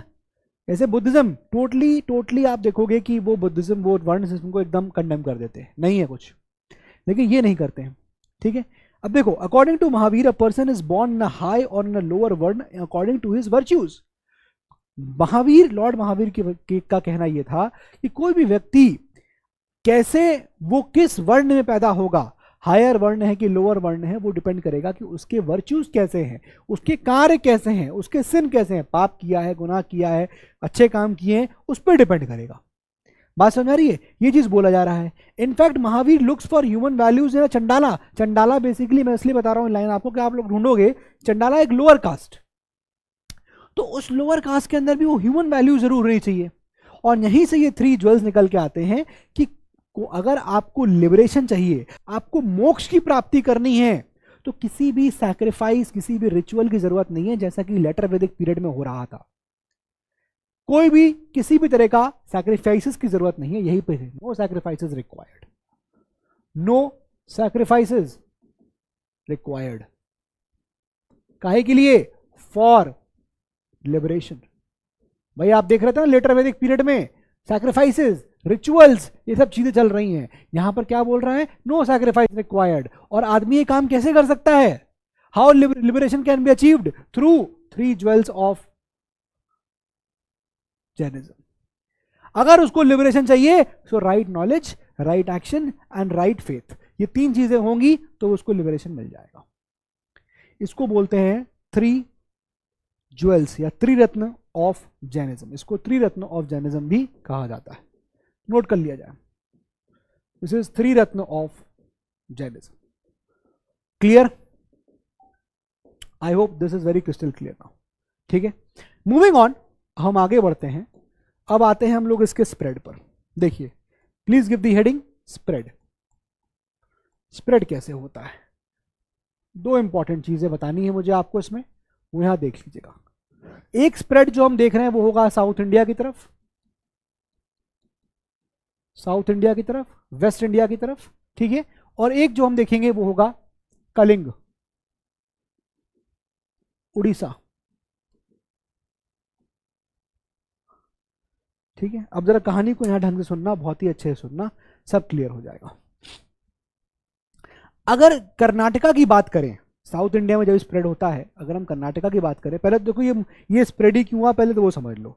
देखो, एक बात ये दिमाग में ध्यान रखनी है, जैसे मैंने आपको अभी रिपीट किया, कि चूंकि जैनिज्म अपने आप को ब्राह्मणिकल रिलीजन से बहुत क्लियरली डिफरेंशिएट नहीं कर पाए थे, they could not outrightly create a difference between the Jainism and Brahmanism. इसी वजह से आप देखोगे कि इनके फॉलोअर्स ज्यादा नहीं रहे। जैनिज्म हिंदुस्तान में स्टार्टिंग में बहुत ही स्लो फैलता है, और इंपॉर्टेंट ये है कि स्लो फैलता है, लेकिन जहां जहां फैला वहां वहां आज भी उसके आपको लोग देखने को मिलते हैं। But Buddhism on the other hand, वो हिंदुस्तान में ज्यादा फैला, ज्यादा पैटर्नाइज किया, लेकिन प्रैक्टिकली आप देखोगे कि इंडियन सब कॉन्टिनेंट से बुद्धिज्म चला गया। लेकिन still other countries like Sri Lanka, other countries like आप देखोगे चाइना, तिब्बत, यहां पर आपको अभी भी बुद्धिज्म देखने को मिलता है। नेपाल बुद्धिज्म देखने को मिलेगा, लेकिन इंडिया यहां पर खत्म हो गया, प्रैक्टिकली खत्म हो गया, ठीक है। अच्छा चलिए, तो मैं यहां बात कर रहा था कि जैनिज्म जो है वो साउथ में स्प्रेड होता है, वेस्ट इंडिया में स्प्रेड होता है, जहां पर ब्राह्मणिकल रिलीजन बहुत ही कमजोर था। तो साउथ इंडिया या वेस्ट इंडिया ये स्प्रेड होता है। और यहां पर स्प्रेड कैसे होता है? क्यों होता है इस जगह पे स्प्रेड? नोट करिएगा, पहला point, Brahmanical religion was weak. Brahmanical religion क्या है? वीक है। यहां पर इतना ब्राह्मणिकल रिलीजन नहीं है। कर्नाटका में जो फैलता है वो फैलता है बिकॉज ऑफ चंद्रगुप्त मौर्य। कर्नाटका में जो स्प्रेड हुआ वो हुआ चंद्रगुप्त मौर्य की वजह से। चंद्रगुप्त मौर्य ने उसको फैलाया, चंद्रगुप्त मौर्य।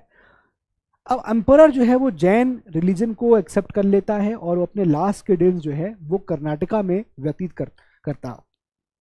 ठीक है, ठीक है, क्लियर, क्लियर। तो कर्नाटका में जो फैलता है वो चंद्रगुप्त मौर्य की वजह से। मैं सीएम की जगह लिख देता हूं वरना आप लोग कुछ और समझने लग जाओ। चंद्रगुप्त मौर्य, चंद्रगुप्त मौर्य इसको फैलाता है और Chandragupta Maurya spends his last years, spends his last years in Karnataka. ठीक है, और वो क्या बन जाता है? वो अल्टीमेटली जैन बन जाता है। क्लियर, ठीक है। सेकेंड पॉइंट, और कैसे फैलता है? अब देखो मगध के बाद कैसे फैलता है। देखो हुआ क्या, मगध के बाहर कैसे फैला वो देखो। अब फेमिन आ जाता है यहां पर, फेमिन, कहानी सुनना, फेमिन आ गया।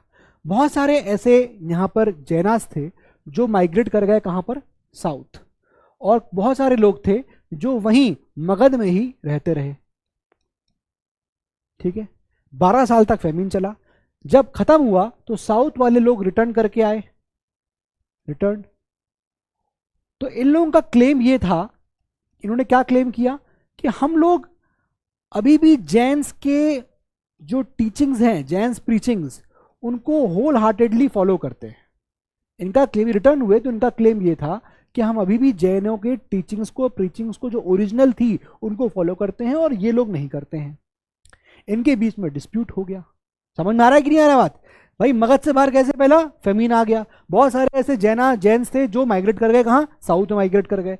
बहुत सारे ऐसे लोग थे जो वहीं के वहीं रह गए। जो माइग्रेट कर गए जब वापस लौटे तो उन्होंने कहा कि भैया हम ओरिजिनल हैं क्योंकि हम अभी भी वो चीज फॉलो करते हैं। ये लोग क्या हो गए जो मगध में रहते हैं? एक वर्ड यूज किया गया है, lakhs. They had become lakhs. इनका ये था कि ये लोग जो हैं दे हैड बिकम लैक्स। बात समझ में आ रही है? क्लियर हो गया? इन दोनों के बीच में क्या हो गया? डिस्प्यूट। इस डिस्प्यूट को सॉल्व करने के लिए पाटलिपुत्रा में एक मीटिंग हुई जिसको ये लोग साउथ से जो आए होते हैं जैनास, वो उसको अबंडन करते, बाइकआउट कर देते हैं। लिखा हुआ है, at the end of the famine they came back to Magadh where they developed differences with the local Jains. Those who came back from the south claimed that even during the famine, they had strictly observed the religious rules. On the other hand, they alleged the Jain ascetics living in Magad had violated those rules and had become lax. In order to sort out the differences between the differences and to compile the main teachings of Jainism, a council was convened in Patliputra. Pataliputra में council हुई, जो आज का modern Patna है, इसको modern ये पटना उसको आज बोल रहे हैं। तो यहाँ पर एक काउंसिल जो है वो कन्वीन होती है। ठीक है, और जो इसको साउथ वाले जैन थे वो उसको बाइकआउट कर देते हैं। ठीक है ना, but the southern Jains boycotted the council. ठीक है ना, लिखा हुआ है, हाँ सदर्न, लिख दो आगे, boycotted by south Jains. I hope ये पॉइंट यहां पर क्लियर हो गया होगा सबको। ठीक है, क्लियर। अब आते हैं हम लोग यहां पर कैसे फैला। तो 3 जगह दिखा दिए मैंने आपको। Karnataka number 1, south India, waste India आपको इसी में दिखा दिया मैंने। ठीक है ना, कैसे फैला। तो इधर मैंने आपको दिखाया about the Brahmanical religion weak था वहां, यहां पर। फिर मैंने आपको बताया मगध की तरफ, and now I am telling you about the third, that is Kalinga की तरफ। अब देखो यहां पर कैसे हुआ, बड़ा बड़ा इंपॉर्टेंट पॉइंट है वो, उसको भी आप समझ लीजिए। कलिंग का यहां पर राजा था खारेवाल, खारावेला। इसने जो आंध्रा और मगध के राजाओं को यहां पर क्या किया था? हरा चुका था, defeated. Defeated the king of या prince, defeated the prince of Andhra and Magadha. और इस तरह से क्या किया उसने, यहां पर कलिंग, यहां पर जैनिज्म फैला। लिखा हुआ है Jainism spread to Kalinga in Orissa in the 4th century BC and in the 1st century BC it enjoyed the patronage of Kalinga king Kharavel who defeated the princes of Andhra and Magad. In the 2nd and 1st century BC it also seems to have reached the southern, अब उसके बाद फैलता गया तमिलनाडु इधर। तो basically यहाँ पर खारावेला जो राजा था उसने पैट्रनाइज किया था, ठीक है ना, पैट्रनाइज। क्लियर है? नहीं समझ में आ रहा, छोटा छोटा लिख देता हूं, पैट्रोनाइज। क्लियर? कर्नाटका में कैसे फैला? चंद्रगुप्त मौर्य की वजह से। मगध में क्या हुआ? फेमीन आया, साउथ इंडिया में फैल गया। तो साउथ इंडिया में फैलने के तरीके दो थे, एक तो था चंद्रगुप्त मौर्य का कर्नाटका में उसको पैट्रनाइज करना, और दूसरा था मगध में फेमीन आने की वजह से लोग माइग्रेट कर गए साउथ इंडिया। क्लियर हो गया? साउथ इंडिया में। देन हम बात करेंगे कलिंग की। कलिंग में कैसे फैला? उड़ीसा में। वहां राजा था खारेवाल, उन्होंने प्रिंस ऑफ आंध्रा और मगध को वहां पर क्या किया? हराया। और इस जगह पे क्या था? इस जगह पे मगध में क्या था? जैन रिलीजन चल रहा था, वहीं से ये रिलीजन जो है यहाँ पर पहुंच गया और खारेवाल के राजा ने उसको पैट्रनाइज किया। क्लियर? समझ में आ गया? अब आते हैं हम लोग इसके कंट्रीब्यूशन पे। अब यहाँ पर ये सब चीज़ें जो है वो लिखी हुई हैं, यू कैन सी। बाकी सब चीज़ें आप इसकी फॉलो कर सकते हो। स्प्रेड ऑफ जैनिज्म, कैसे वो स्प्रेड होता है, चंद्रगुप्त मौर्य ने क्या किया, काउंसिल हुई, जैनिज्म कर्नाटका में कैसे फैला, फिर उसके बाद कैसे वो और आगे गया, है ना। तो ये सब है। कंट्रीब्यूशन पे आ जाते हैं हम लोग, जैनास का क्या कंट्रीब्यूशन था, फिर उसके बाद हम लोग बुद्धिज्म की तरफ बढ़ेंगे। ठीक है, चलिए देखिए। अब बुद्धिज्म इसमें देखिए, पहला पॉइंट क्या है, नंबर 1, कि जो भी यहाँ पर इविल्स थे वर्ण सिस्टम के, उसको मिटिगेट करने में बहुत इंपॉर्टेंट रोल था जैनिज्म का। पहला पॉइंट क्लियर हो गया। क्या कंट्रीब्यूशन है जैनिज्म का? कि जो भी वर्ण सिस्टम के इविल्स थे, खराब पॉइंट्स थे, उनको मिटिगेट करने की बात यहाँ पर जैनाज ने करी थी। मिटिगेटेड वर्ण ऑर्डर एंड वैदिक रिचुअलिस्टिक रिलीजन। क्लियर? नंबर 2, उन्होंने संस्कृत लैंग्वेज को छोड़ दिया, अबंडन कर दिया, और उसकी जगह प्राकृत लैंग्वेज को यहाँ पर अडॉप्ट किया। समझ में आ गया? संस्कृत लैंग्वेज जो ब्राह्मणिकल लैंग्वेज थी और प्राकृत लैंग्वेज वो लेके आ गए। तो नंबर 2 कंट्रीब्यूशन क्या था? कि उन्होंने संस्कृत लैंग्वेज को छोड़ दिया, अबंडन कर दिया, और प्राकृत लैंग्वेज को एक्सेप्ट कर लिया। ठीक है, इस प्राकृत लैंग्वेज से बहुत सारी रीजनल लैंग्वेजेस यहाँ पर ग्रो करती हैं, बहुत सारी रीजनल लैंग्वेज आती हैं। ठीक है, तो Prakrit aided by Jains adoption spurred linguistic growth हुई, और इससे बहुत सारे और भी यहाँ क्या हुए, रिलीजियस टेक्स्ट यहाँ पर लिखे गए। तो रिलीजियस टेक्स्ट को लिखा गया किसमें? अर्धमगधी में लिखा गया। इंपॉर्टेंट, जो रिलीजियस टेक्स्ट हैं उसको अर्धमगधी में लिखा गया, और उन्हें कंपाइल कहा गया, वलाबी में कंपाइल किया गया। Very important, 6th century AD में काम हुआ। ठीक है, फिर मैंने आपको बताया कि रीजनल लैंग्वेज का ग्रोथ होने लगा, तो प्राकृत की अडॉप्शन की क्या हुआ, बहुत सारी ऐसी रीजनल लैंग्वेज राइज होती हैं, जैसे कि श्रौसेनी, वेरी इंपॉर्टेंट, जिससे मराठी लैंग्वेज निकल के आती है। तो कंट्रीब्यूशन में पहला कंट्रीब्यूशन जो मैंने बताया वो यही कंट्रीब्यूशन है कि उन्होंने वर्ण सिस्टम के जो भी यहाँ पर इविल्स थे उसे मिटिगेट किया। ठीक है, नंबर 2, संस्कृत लैंग्वेज जो थी उसको खत्म करके, अबंडन करके प्राकृत लैंग्वेज को एक्सेप्ट किया। नंबर 3, जो भी उनके यहाँ पर रिलीजियस टेक्स्ट थे उसको अर्धमगधी लैंग्वेज में लिखा, उनके टेक्स्ट को कंपाइल किया गया वलाबी में। फिर उसके बाद बहुत सारे रीजनल लैंग्वेजेस का राइज होता है, जैसे कि श्रौसेनी हो गया, है ना। एंड देन यहाँ पर 5th पॉइंट, जैनास का अप्रभंसा वर्क्स, ये अर्लीस्ट नॉवेल्स हैं, एपिक्स हैं, वो इसमें करी गई। अप्रभंसा नोट किया जाए। क्लियर है? बहुत सारे ऐसे जैन्स के मैन्युस्क्रिप्ट्स हैं जो आज भी आप देखोगे गुजरात के, राजस्थान के, इन सब जगह श्राइन्स में स्टोर्ड है ना। और कंट्रीब्यूशन जो है एक और बहुत इंपॉर्टेंट था, नंबर 6 आप देखोगे, दैट इज कन्नड़ लैंग्वेज का growth. Very very important, growth of the Kannada language. तो ये यहाँ पर कंट्रीब्यूशन है जो जैन्स का था। ठीक है ना। इसके अलावा worship started without image worship like Buddhist. पता इनका रीजन देख रहे हो क्या बनेगा? पहले तो उन्होंने जो प्रेयर है या वर्शिपिंग है वो विदाउट इमेजेस शुरू करी, लेकिन फिर उसके बाद देखोगे शिफ्टेड टू वर्शिप, फिर वो महावीर को या बाकी बाद में जो 23 तीर्थंकर थे उनको वर्शिप करने लगे। मैंने क्या बताया जैनिज्म में कि वो अपने आप को ब्राह्मणिकल रिलीजन से बहुत दूर नहीं रख पाए, मतलब बहुत डिस्टिंक्ट नहीं कर पाए उनको उनसे अपने आप को, ठीक है। इनिशियली जो काम उन्होंने पहले मना किए वो फिर वो करने लग गए। जैसे देखिए आप यहाँ भाई पॉइंट लिखा हुआ है कि स्टार्टेड विदाउट इमेजेस, लेकिन बाद में आप देखो क्या हुआ, shifted to worship Mahavira and 23 Tirthankaras. Stone images शुरू हो गई, stone images were created, right? Then Jaina art is less extensive than Buddhism in the ancient era and Jainism mainly contributed to the medieval।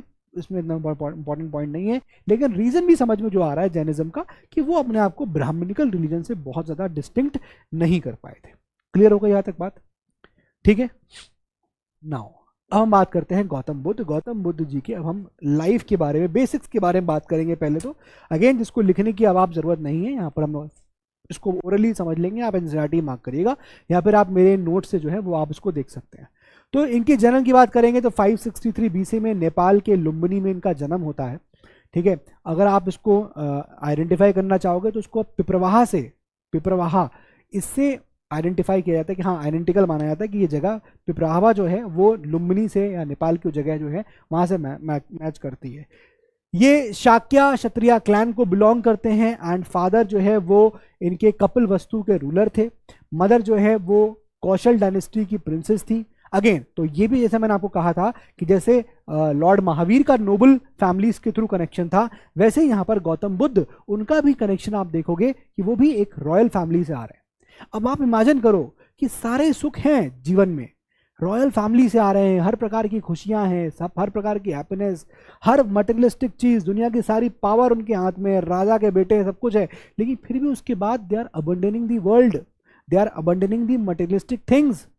सारी खुशियां होने के बाद भी दुनियावी चीजों को छोड़ दिया, अबंडन कर दिया, त्याग दिया। आप जरा देखिए इस चीज को, यहां पर लोग लड़ रहे हैं, मर रहे हैं, दुनिया में कितना कमा ले जाए पैसा, लेकिन यहां पर ये लोग जिनके father who is the ruler of Kapil वस्तु, जिनकी मदर प्रिंसेस हैं कौशल डायनेस्टी की, कौशलन डायनेस्टी की, पूरा रॉयल बैकग्राउंड, और उसके बाद अबंडन कर दिया वर्ल्ड को, अबंडन मटेरियलिस्टिक चीजों को, ठीक है ना। वही लिखा हुआ है, फादर मदर शाक्या क्षत्रिय वो और birth, left noble life and family at the age of 29, 30 lord Mahavir and family life, ये लोग ये छोड़ देते हैं गौतम बुद्ध 29 पे। Sought to work a solution for world suffering. अब वर्ल्ड में जो जितने भी सफरिंग है, जितने भी दुख हैं, उनको यहाँ पर ये खत्म करने की या उनको ओवरकम करने का तरीका ढूंढते हैं। और इनको एनलाइटनमेंट कहाँ मिलता है, अटेन एनलाइटनमेंट कहाँ पर, 35 years of age under a peepal tree Bodh Gaya में। अभी आगे देखोगे पुष्यमित्र शुंग जो है उसी पीपल ट्री को बोध गया को डिस्ट्रॉय कर देता है। डिक्लाइन का रीजन बनेगा, डिक्लाइन का रीजन, बात समझ में आ गया। तो लाइफ ऑफ गौतम बुद्ध ये बेसिक है जो आपको यहां पर इसका समझना है, याद करना है। फर्स्ट सरमन, अब जब जाहिर सी बात है एनलाइटनमेंट हो गया तो अपना ये सरमन देते हैं, अपने यहाँ डिसाइपल्स को ये सरमन देते हैं, टीचिंग्स देते हैं, वो कहाँ, सारनाथ बनारस में। ये कुछ बेसिक पॉइंट्स हैं जिसको फैक्ट है, इसलिए मैं लिखा हुआ है, इसको लिखा बस पॉइंटर्स, आपको भी नोट्स में पॉइंट्स में लिख लीजिए, इसको लिखने की जरूरत नहीं है, मतलब आपको या ऐसा कुछ समझने वाली बात ही नहीं है इसमें। अब he used to travel a lot, उनकी फिजिक ऐसी थी, इतने ज़्यादा वो हेल्दी थे, इतने ज़्यादा नॉट हेल्दी इनफैक्ट एक्टिव थे, या मैं कहूँगा इतनी अच्छी फिजिक थी, इतना अच्छा उनका बिल्ड था बॉडी का कि वो 20 से 30 किलोमीटर एक दिन में चल लेते थे 40 ईयर्स तक। और सिर्फ बरसात के महीने में वो हॉल्ट लिया करते थे कुछ दिन के लिए जब बरसात होती थी, बाकी पूरे साल भर वो चलते रहते थे। लिखा है preached, meditated, defeated rivals and debates. Rivals कौन, बुद्धिज्म, उनको डिफीट कर देते थे डिबेट्स में, ठीक है ना। Missionary activities embraced all irrespective of status और जेंडर। अब इंपॉर्टेंट चीज ये था कि यहां पर यही ब्राह्मणिज्म से अलग हो गया। यहां पर उन्होंने कहा मिशनरी एक्टिविटीज जो थी उसमें वुमेन तुम भी आओ, हर क्लास के लोगों को इररेस्पेक्टिव ऑफ द जेंडर वो उनके उस संघ में जोड़ सकता था, संघ इसमें वो जोड़ सकता था, ठीक है। Now he passed away at the age of 80 in 483 BC at Kushinagar, जिसको आज हम लोग आइडेंटिफाई करते हैं देवरिया डिस्ट्रिक्ट जो है यूपी का, उसके गांव से, गांव का नाम क्या है, कासिया गांव है। कासिया गांव जो देवरिया डिस्ट्रिक्ट में पड़ता है उससे हम इसको कुशीनगर को यहाँ मैच करते हैं। 6th century BC में, 6th century BC existence lacks archaeological support. The cities Buddha visited didn't urbanize until the 5th century BC। कुछ पॉइंटर्स हैं जो आपके एनसीईआरटी में आते हैं, आपके ये इसलिए लिखे हुए हैं क्योंकि आपके प्रीलिम्स में भी आ सकते हैं कि भाई 5th सेंचुरी तक जहां जहां बुद्धा ने विजिट किया वो अर्बनाइज नहीं थे, ठीक है ना। The cities Buddha visited didn't urbanize until the 5th century BC, ठीक है ना। अब डॉक्ट्रिन्स पे आ जाते हैं। देखो अब डॉक्ट्रिन्स में जो यहां पर आपको याद रखना है, मैं आपको सीधे लिख देता हूं। एक आपको याद रखना है अष्टांगिक मार्ग। अष्टांगिक मार्ग, अष्टांगिक मार्ग क्या है? अष्टांगिक मार्ग है 8 फोल्ड पाथ। 8 फोल्ड पाथ, उसमें कुछ कुछ 8 चीजें दे रखी, बताऊंगा आपको, ठीक है। फिर उसका देखे मिडिल पाथ। मिडिल पाथ, अब यहां पर गौतम बुद्ध क्या कह रहे हैं? गौतम बुद्ध कह रहे हैं कि ऐसा भी नहीं है कि आपको बहुत लग्जरी वाला जीवन जीना है, ठीक है, और ऐसा भी नहीं है कि आप एकदम सब चीजों को रिनाउंस कर दो और एक एसेटिज्म जो हम लोग पढ़ रहे थे वो आप वो बन जाओ। इनफैक्ट इसको बोलते हैं ऑस्टेरिटी। लास्ट मैंने क्लास में आपको ये वर्ड भी लिखा था, लिविंग विदाउट अननेसेसरी थिंग्स। जिन चीजों की रिक्वायरमेंट नहीं है उनके साथ नहीं रहना, उनको उनकी जरूरत ही ना होना। कोई रिक्वायरमेंट नहीं है, दैट इज जस्ट लग्जरी। जो चीज रिक्वायर्ड नहीं है फिर भी आपके पास, दैट इज लग्जरी, ठीक है ना। तो कह रहे हैं कि ऐसा भी नहीं है कि आपको पूरा लग्जरी के साथ रहना है और ऐसा भी नहीं है कि आप पूरा ऑस्टेरिटी के साथ रहिए। There has to be a middle path, और वो इसको यहां प्रीच कर रहे थे। तो डॉक्ट्रिन्स में एक तो उनका अष्टांगिक मार्ग हो गया, एक उनका मिडिल पाथ हो गया। ये दो चीजें आपको यहां पर देखने वाले हैं। तो बुद्धा प्रैक्टिकल रिफॉर्मर थे, address real world issues not metaphysical debates. तो वो डॉक्ट्रिन में यहां पर कहने का क्या मतलब है, वो गॉड और या जिसको बोलते हैं आत्मा, सोल, इनके डिबेट्स में वो नहीं गए। वो इस चीजों में नहीं गए कि भैया गॉड, आत्मा, भगवान, ईश्वर, सोल, आत्मा, इन सब चक्करों में नहीं पड़े। उन्होंने कहा भाई जो अभी दुख है उनको कैसे हटाया जाए, उन चीजों की बात करो ना जो मिजरी अभी हमें हो रही है इस दुनिया में। उन्होंने कहा कि वर्ल्ड इज फुल ऑफ दुख, पूरे दुनिया में दुख है, लेकिन there is a reason for a dukh. लेकिन उस दुख का रीजन भी है, और वो दुख का रीजन क्या है? Materialistic things. अगर आप इन मटेरियलिस्टिक डिजायर्स को हटा दोगे, अगर आप इनको खत्म कर पाओ तो आपको लिबरेशन मिलेगा, मोक्ष मिल जाएगा। आप इस cycle of birth and death से ओवरकम कर पाओगे। समझ में आ रहा है? Focused on suffering cause by desires, worldly problems is the problem, main problem. Emphasize conquering desires for attaining nirvana. आपको निर्वाण करना है, निर्वाण अटेन करना है तो you have to what? Conquer the desires, जीतना पड़ेगा उसको, ठीक है। 8 फोल्ड पाथ। अब जैसे मैंने आपको बताया कि अष्टांगिक मार्ग ये डॉक्ट्रिन है। इस डॉक्ट्रिन में क्या क्या आता है? Right understanding, right intention, right speech, right action, right living, right effort, right abstinence, right concentration. उनका कहना यह है कि अगर आपको निर्वाण करना है तो आपको कुछ भी करने की जरूरत नहीं है, you just have to follow this 8 noble path. बात समझ में आ गया? Is this clear? Gautama Buddha's recommendation around 3rd century BC, path to end human suffering. क्या तरीका है? ह्यूमन सफरिंग कैसे खत्म हो सकती है? ये जो बोला ना कि the whole world is full of दुख, there is a dukha and there is a cause of दुखा।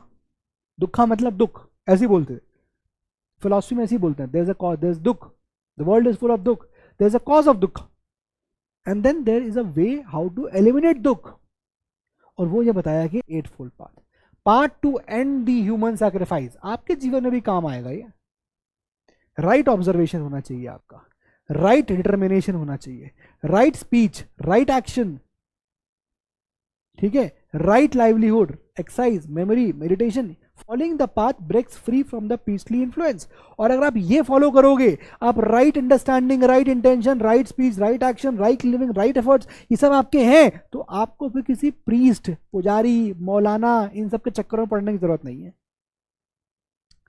समझ में आ गया? ये चीज बोली गई। So Buddha advised moderation, not extreme luxury और ऑस्टेरिटी। ये पॉइंट मैंने आपको बता दिया। उन्होंने कहा ये नहीं कि एकदम लग्जरी जी रहे हैं या एकदम ऑस्टेरिटी। एकदम लग्जरी जी रहे हैं तो एकदम समझ लो अमीर होगा, एकदम अमीरों की तरह रह रहे हैं, ऑस्टेरिटी एकदम गरीब, ऐसा भी नहीं करना है। Middle path, there has to be a middle path. Clear हो रहा है ये बात? ठीक है, क्लियर?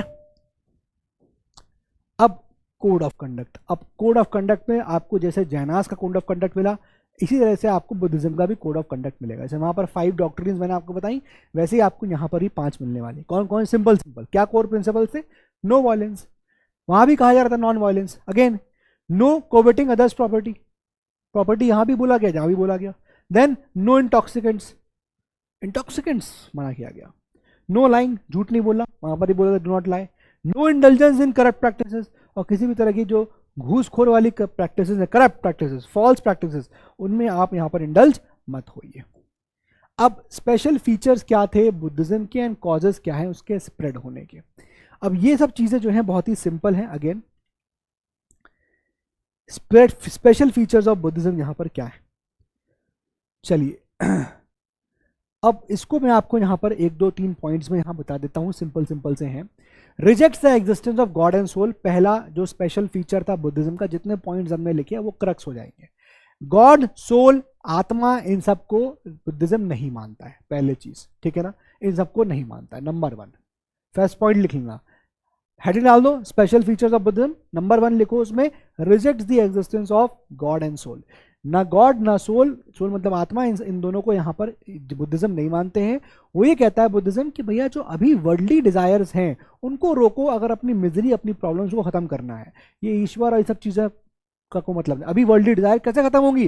राइट एक्शन करोगे, राइट पाथ फॉलो करोगे, ये सब करके। Revolutionary in Indian religious history, of course, क्यों? क्योंकि ये एक ऐसा रिलीजन था जहां पर गॉड नहीं था।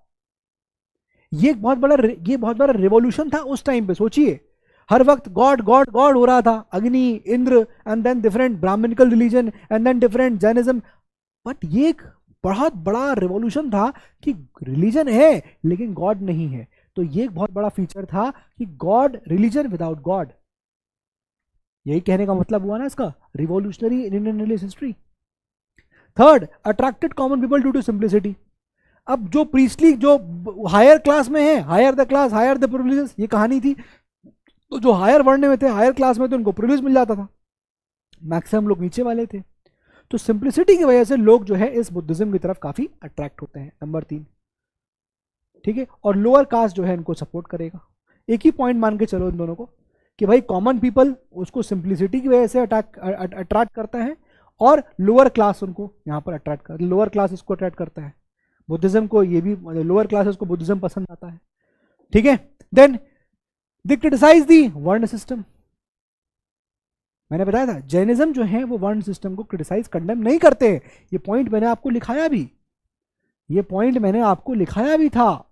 ये देखिए, आपको लग रहा है तो देख लीजिए, ये Jains did not condemn the वर्ण सिस्टम, लेकिन बुद्धिज्म जो है वो वर्ण सिस्टम को टोटली कंडेम करते हैं। तो ये उसका स्पेशल फीचर था। बात समझ में आ रही है?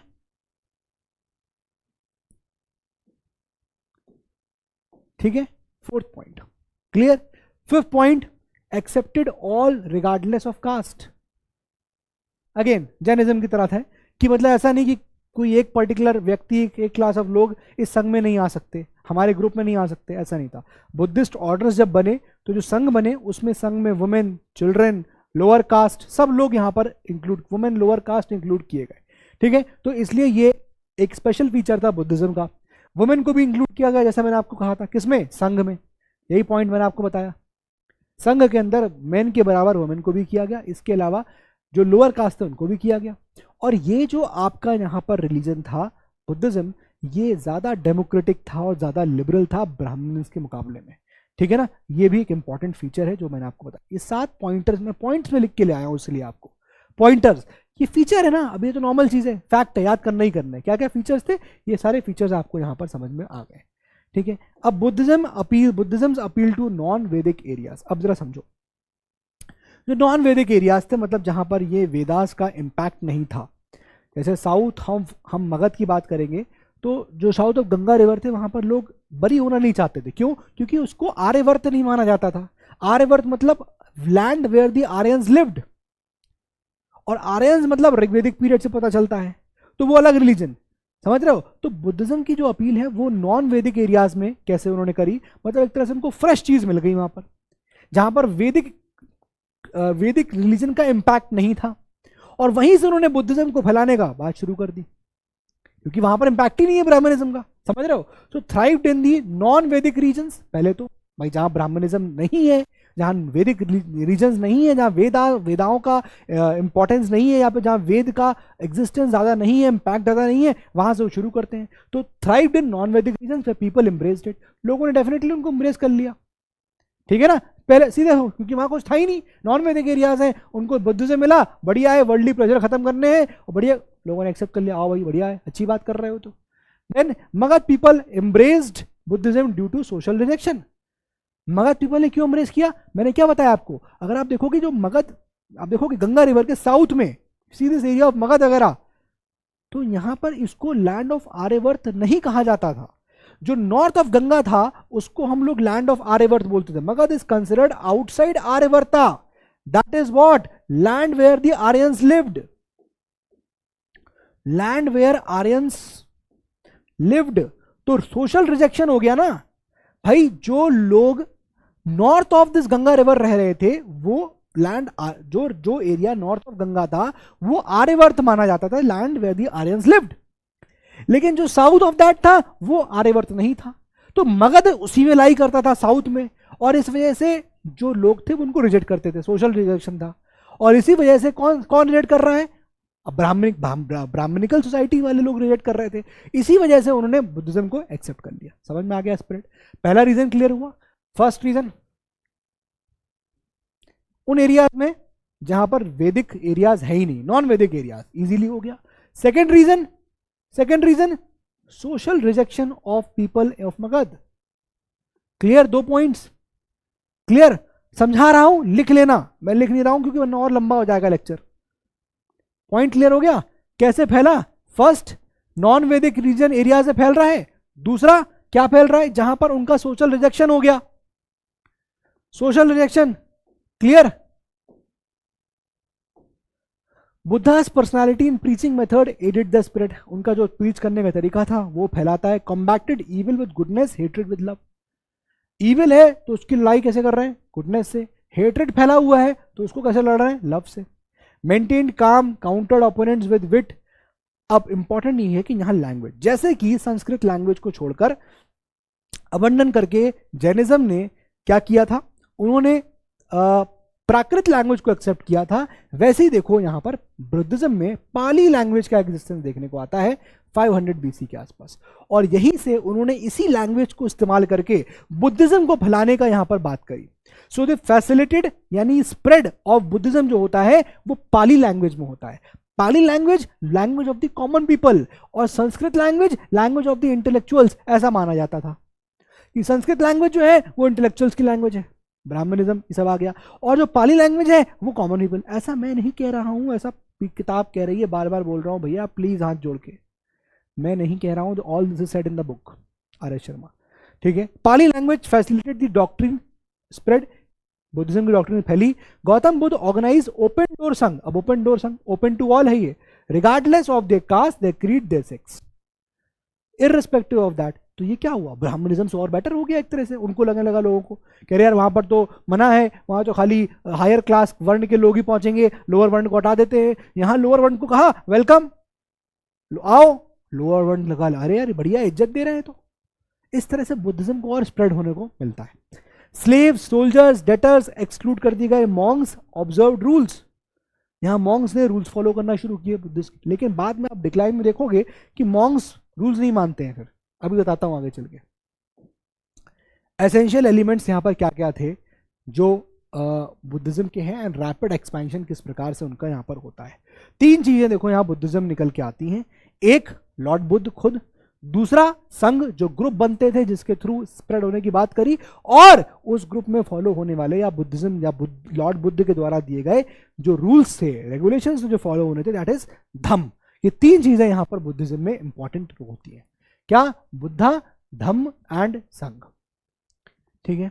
तो उन्होंने यहाँ ऑर्गेनाइज किया, स्टार्टेड प्रीचिंग बुद्धिज्म को, और बुद्धा के लाइफ के दौरान ही काफी ये स्प्रेड होता है। Organise preaching expanded Buddhism during Buddha's life. अब ये मगध, कौशल, कौशाम्बी, मोनार, यहाँ सब देखोगे तो बुद्धिज्म जो है फैलने लग गया। 200 साल के बाद अशोक जो है वो बुद्धिज्म को अडॉप्ट करता है। 200 years after this, after the death of Gautam Buddha. उसके बाद after 200 years Ashoka the Mauryan king adopted Buddhism.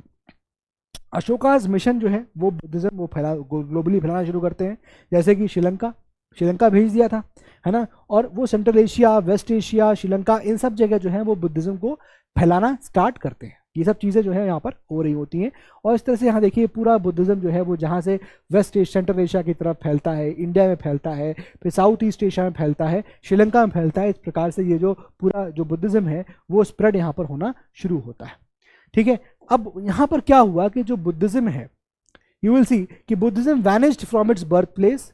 Important वही जो आपको बता रहा था कि जो बर्थ प्लेस था बुद्धिज्म का वहां से खत्म हो गया, इंडिया प्रैक्टिकली वहां से देखो कि बुद्धिज्म खत्म हो गया। लेकिन जो इसके अलावा जहां वो ग्लोबली फैला, श्रीलंका, नेपाल, आज भी यहाँ देखोगे आप तो आपको बुद्धिज्म देखने को मिलेगा। बर्मा की बात करें हम लोग, तिब्बत, चाइना, इन सब जगह आपको बुद्धिज्म को फॉलो करने वाले लोग यहाँ पर आज भी मिलेंगे। ना कॉजेस क्या था डिक्लाइन के, देखिए जरा। अब कॉजेस ऐसा माना जाता है भाई कोई रिलीजन अगर शुरू होता है ना तो स्टार्टिंग में बड़ा ही उसमें जोश होता है ना, एक रिवॉल्यूशन हो रहा होता है तो बड़ा ही लोग उससे जुड़ते हैं, लेकिन धीरे धीरे फिर वो रिचुअल्स में ही कन्वर्ट हो जाता है। मतलब फिर वही रिचुअल्स आ जाते हैं जो कि कभी एक टाइम वो रिलीजन मना कर रहा था। ठीक है, तो पहला रीजन जो बनता है इस पर्टिकुलर बुद्धिज्म रिलीजन को डिक्लाइन होने का वो ये कि नंबर 1 वेरी इंपॉर्टेंट बता रहा हूं, वेरी इंपॉर्टेंट ये कि फर्स्ट थिंग तो ये था कि बुद्धिज्म रिलीजन वो सारी चीजें करने लग गया जो ब्राह्मणिकल रिलीजन के अराउंड चीजें आ गई। अब एक तो ये हुआ, दूसरा इंपॉर्टेंट चीज समझना, या आप पहला ही को दूसरे मर्ज कर लो कि जैसे बुद्धिज्म रिलीजन अपनी बातों को प्रीच कर रहा था तो ब्राह्मणिकल रिलीजन ने भी अपनी बातों को, अपनी चीजों को, अपने रिलीजन को रिफॉर्म कर दिया। आप बोल रहे हो कि ऐसा मत करो तो ब्राह्मण्स ने भी कह दिया ऐसा मत करो, तो लोग कन्वर्ट ही नहीं होंगे ना, लोग जाएंगे नहीं बुद्धिज्म की तरफ, क्योंकि ब्राह्मणिकल रिलीजन में चेंज हो गया। यही लिखा हुआ है, देखो देखो क्या लिखा हुआ, मैं पढ़ के बता दे रहा हूं आपको। लिखा है कि we find that in the beginning every religion is inspired by the spirit of reform. हर रिलीजन में एक स्पिरिट होता है, रिफॉर्म हो रहा है बहुत बढ़िया एकदम। आप जैसे आपके अंदर जोश है ना, नया न्यू ईयर रेजोल्यूशन लेंगे, अरे ऐसा होता है, तैयारी शुरू कर रहे हो एकदम आईएएस बनने की, एकदम जोश है। ठीक है, फिर लिखा है बट इवेंचुअली, लेकिन होता क्या है, it's comes to ritual and ceremonies. वो अल्टीमेटली रिचुअल्स और सेरेमनीज और सैक्रिफाइसेस इन सब की तरफ चला जाता है। लिखा है Buddhism underwent a similar metamorphosis. Buddhism के साथ भी सेम चीजें हुई। It became a victim to the evils of Brahmanism against which it had fought. जो इविल्स ब्राह्मणिज्म में बोल रहे थे वो लोग स्टार्टिंग में, वो लोग सेम उस चीज के विक्टिम हो जाते हैं।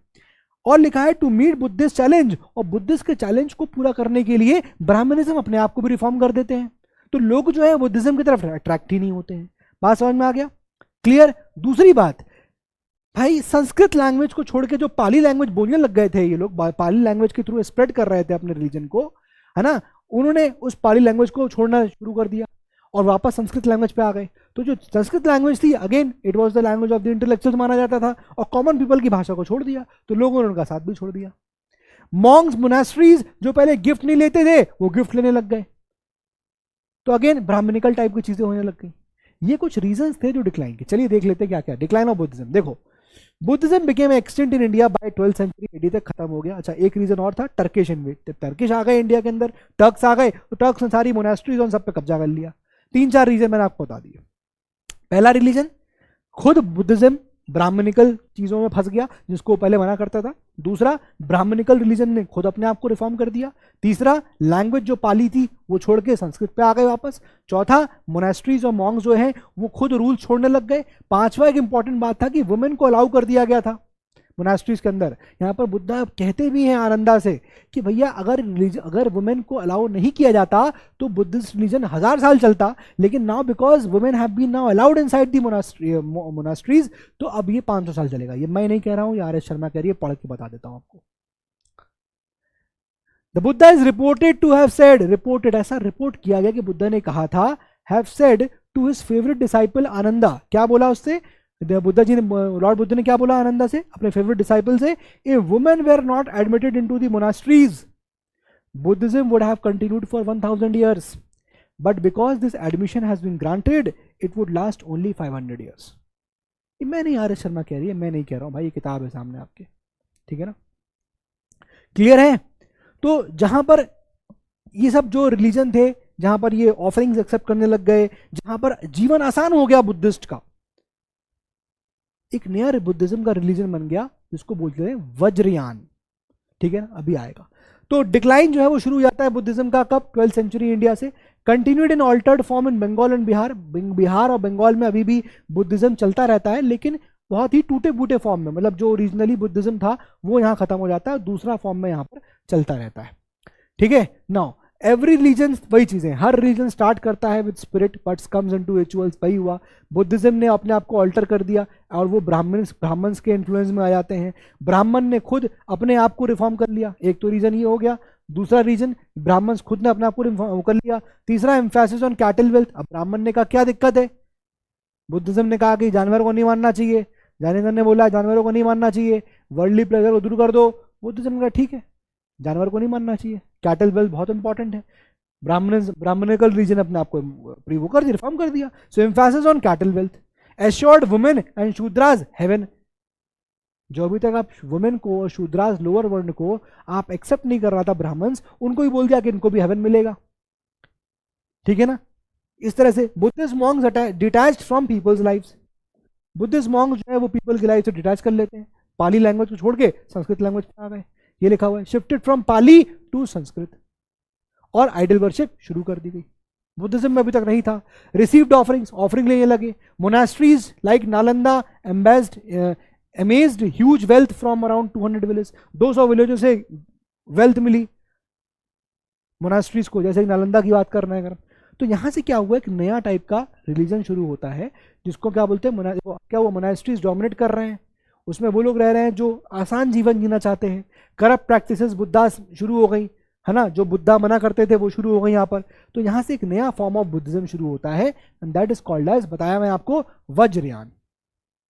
क्लियर है, बात समझ में आ गया। Monasteries enormous wealth along with women living in them led to further degeneration. और चूंकि वुमेन उसमें रह रही थी, ये बोला गया कि भाई और डेजेनरेशन हो गया। क्यों? क्योंकि वहां पर अब गलत गलत चीजें होने लग गई, ऐसा पॉइंट आया, लिखा है ना। मोनास्ट्रीज का enormous wealth number 1 reason, along with women living in the in them, monasteries में वुमेन रह रही थी, जिसकी वजह से डीजनरेट हो गया ये रिलीजन।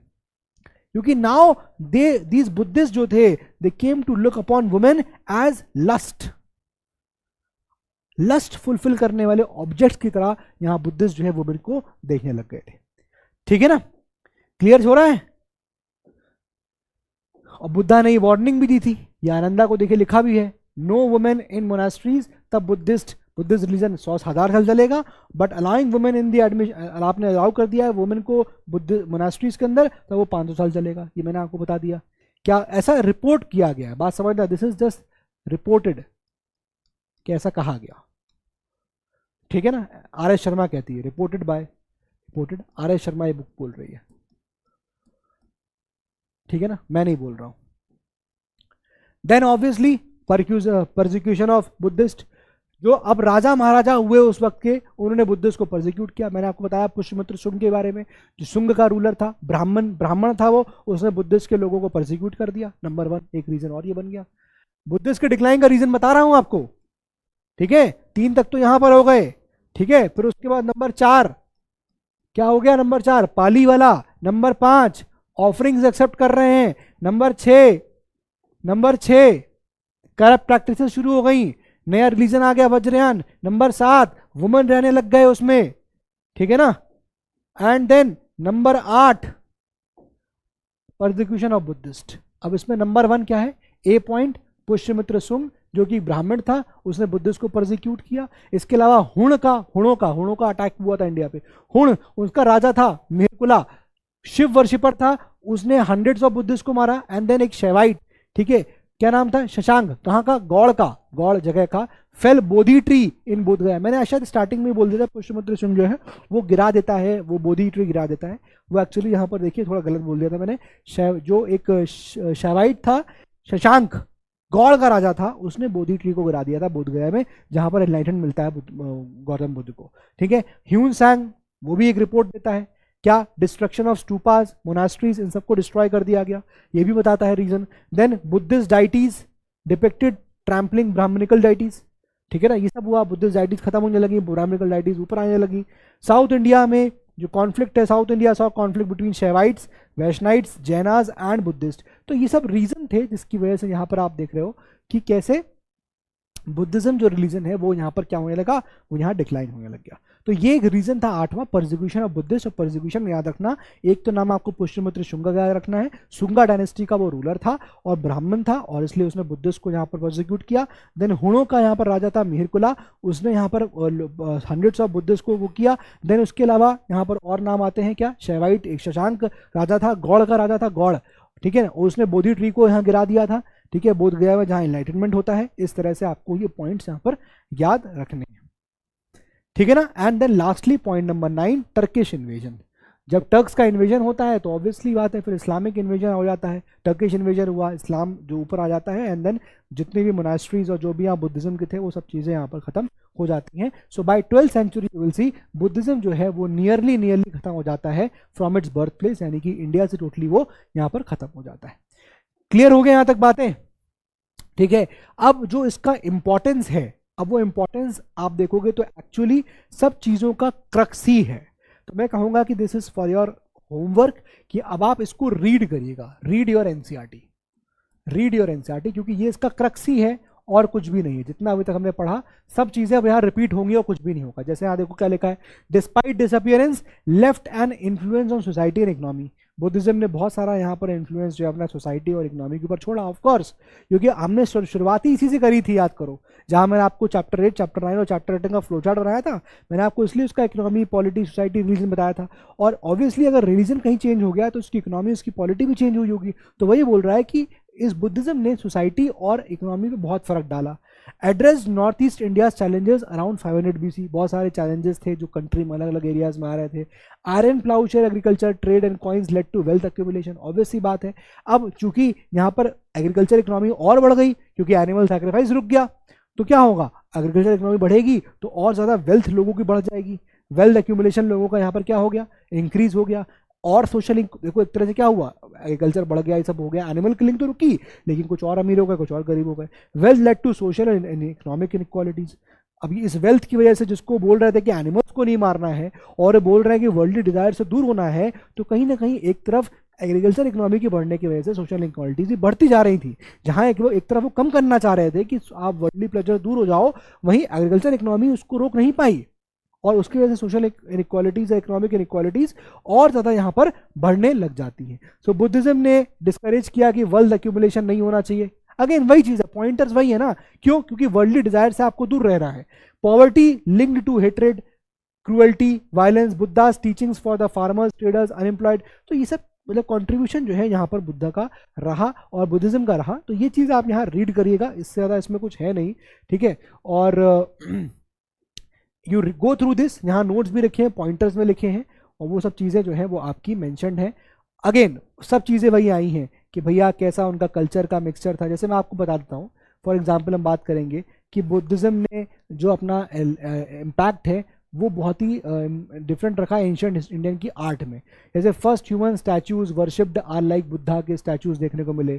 डेवोटीज जो है वो बुद्धास की लाइफ को डिपिक्ट करते हैं अलग अलग स्टोन के थ्रू, है ना। पैनल्स एट बोध गया, सांची, भरूत, ये सब चीज़ें बनी है। तो क्या है, आप जहाँ पर एक तरफ आप आइडल वर्शिप मना कर रहे थे लेकिन फिर ये शुरू हो गई, लेकिन आप आर्ट देखिए, स्टूपास देखने को मिलते हैं, क्या बुद्धिज्म के, तो आर्ट ही तो है यहाँ पर, ठीक है। Panel images of Gautam Buddha imaged in the first century, ये सब चीज़ें भी आती हैं। तो this is the art in ancient Indian time में, ठीक है। अब हाइब्रिड संस्कृत इमर्जेंस होता है, Buddhist blended Pali and Sanskrit. भाई आपकी पाली लैंग्वेज थी लेकिन संस्कृत किसकी थी, ब्राह्मणिकल थी। इन दोनों का क्या हो गया, मर्जर एक तरह से हो गया, तो क्या हो, ब्लेंडेड हो गई, ब्लेंडिंग शुरू हो गई।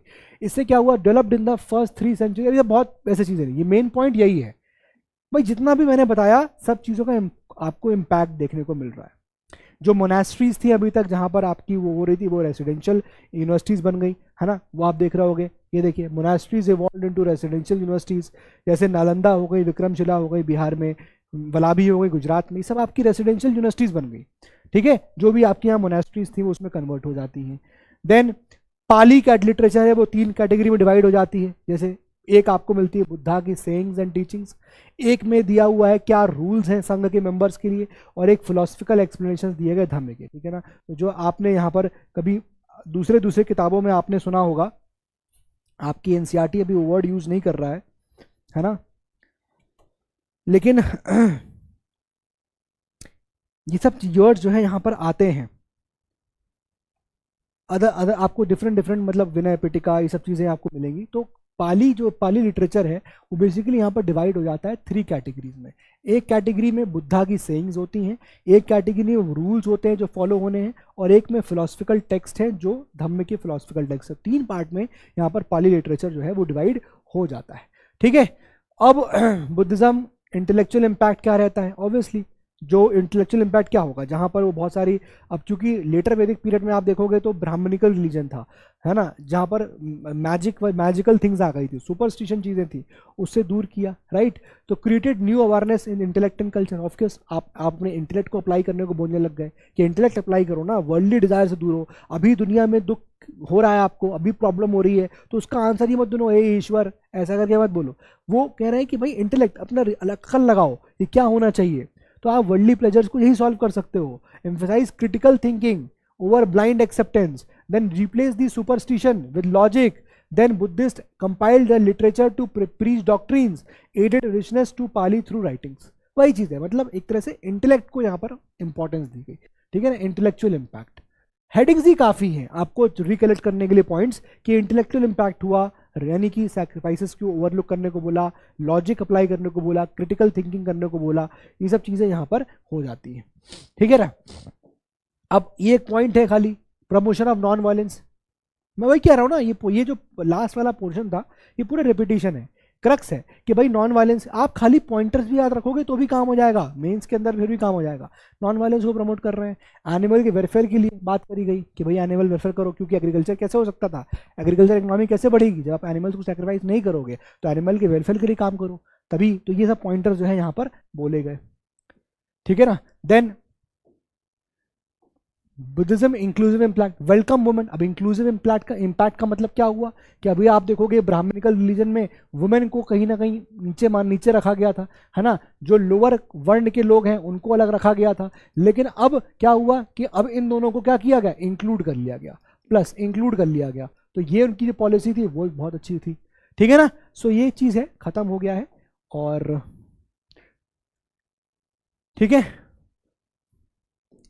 अब एक लास्ट चीज़ जो है वो ये बता देता हूँ, मॉन्ग्स एंड ब्राह्मणस में क्या फ़र्क था। जब मॉन्ग्स थे वो ब्राह्मण से मेल करते थे, ठीक है ना, मेल खाते थे Brahmin despite the critics. Now both lived off arms and emphasise family duties. दोनों ब्राह्मण्स हो चाहे यहाँ पर मॉन्ग्स हो, दोनों ये कहते थे फैमिली ड्यूटीज़ आपकी होनी चाहिए, है ना। वो ये एडवोकेट करते थे कि प्राइवेट प्रॉपर्टी का प्रोटेक्शन करना है, अथॉरिटीज़ को ओबे करना है। ब्राह्मण्स भी कहते थे हमको ओबे करो, यही चीज़ आप मॉन्ग्स में देखने को आ गया। Supported class based society, deferred on varna basis, ठीक है। तो इसको आप एक बार गो थ्रू करिएगा, इसमें कुछ ज़्यादा है नहीं, अगेन एंड अगेन वही चीज़ कह रहा हूँ क्योंकि इसमें एक्चुअली कुछ नहीं है, ठीक है। सब चीज़ों का बस क्रक्सी है, वो मैं आपको यहाँ पर बता चुका हूँ।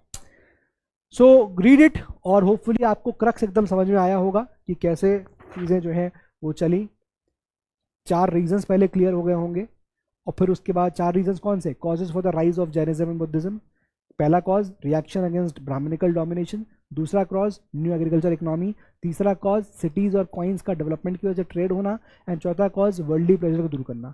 फिर जैनिज्म की बात करेंगे तो उनके फादर सिद्धार्थ, मदर त्रिशला, उनसे लॉर्ड महावीर स्टार्टेड जैनिज्म, और फिर उनका स्प्रेड होता है। स्प्रेड करने का बता दिया, साउथ इंडिया कैसे गया, कैसे पहुंचा, कर्नाटका कैसे पहुंचा चंद्रगुप्त मौर्य की वजह से, मगध से कैसे साउथ इंडिया लोग माइग्रेट कर गए फेमिन की वजह से, वापस आए तो क्लैश हुआ, काउंसिल मीट हुआ, एंड देन हमने बताया खारवाल किंग कैसे पैट्रोनाइज करता है, स्प्रेड देखा हमने। फिर हमने डिक्लाइन भी देखा। फिर बुद्धिज्म पे आते हैं, गौतम बुद्ध के बारे में देखते हैं हम लोग, गौतम बुद्ध में के डॉक्ट्रिन्स के बारे में, जैनिज्म की डॉक्ट्रिन देखते हैं, वो 5 डॉक्ट्रिन्स बताता हूँ मैं आपको। फिर मैंने आपको वहाँ पर बताया about the doctrines, other doctrines थी वो मैंने आपको डिस्कस करी, लाइक नॉन वायलेंस, अहिंसा, इन सब की बात करी मैंने आपको वहाँ पर, है ना। Do not speak lie, do not take property, है ना, ये सब चीज़ें मत करो, do not commit violence, do not ब्रह्मचार्य करो, ये सब चीज़ें मैंने आपको डिस्कस करी। तो this was the crux of the entire chapter, ठीक है दोस्तों। तो चलिए हम लोग मिलते हैं अपने अगले लेक्चर में। अब that's all for today from my side. पढ़ाई करते रहिए, मेहनत करते रहिए। जय हिंद, जय भारत।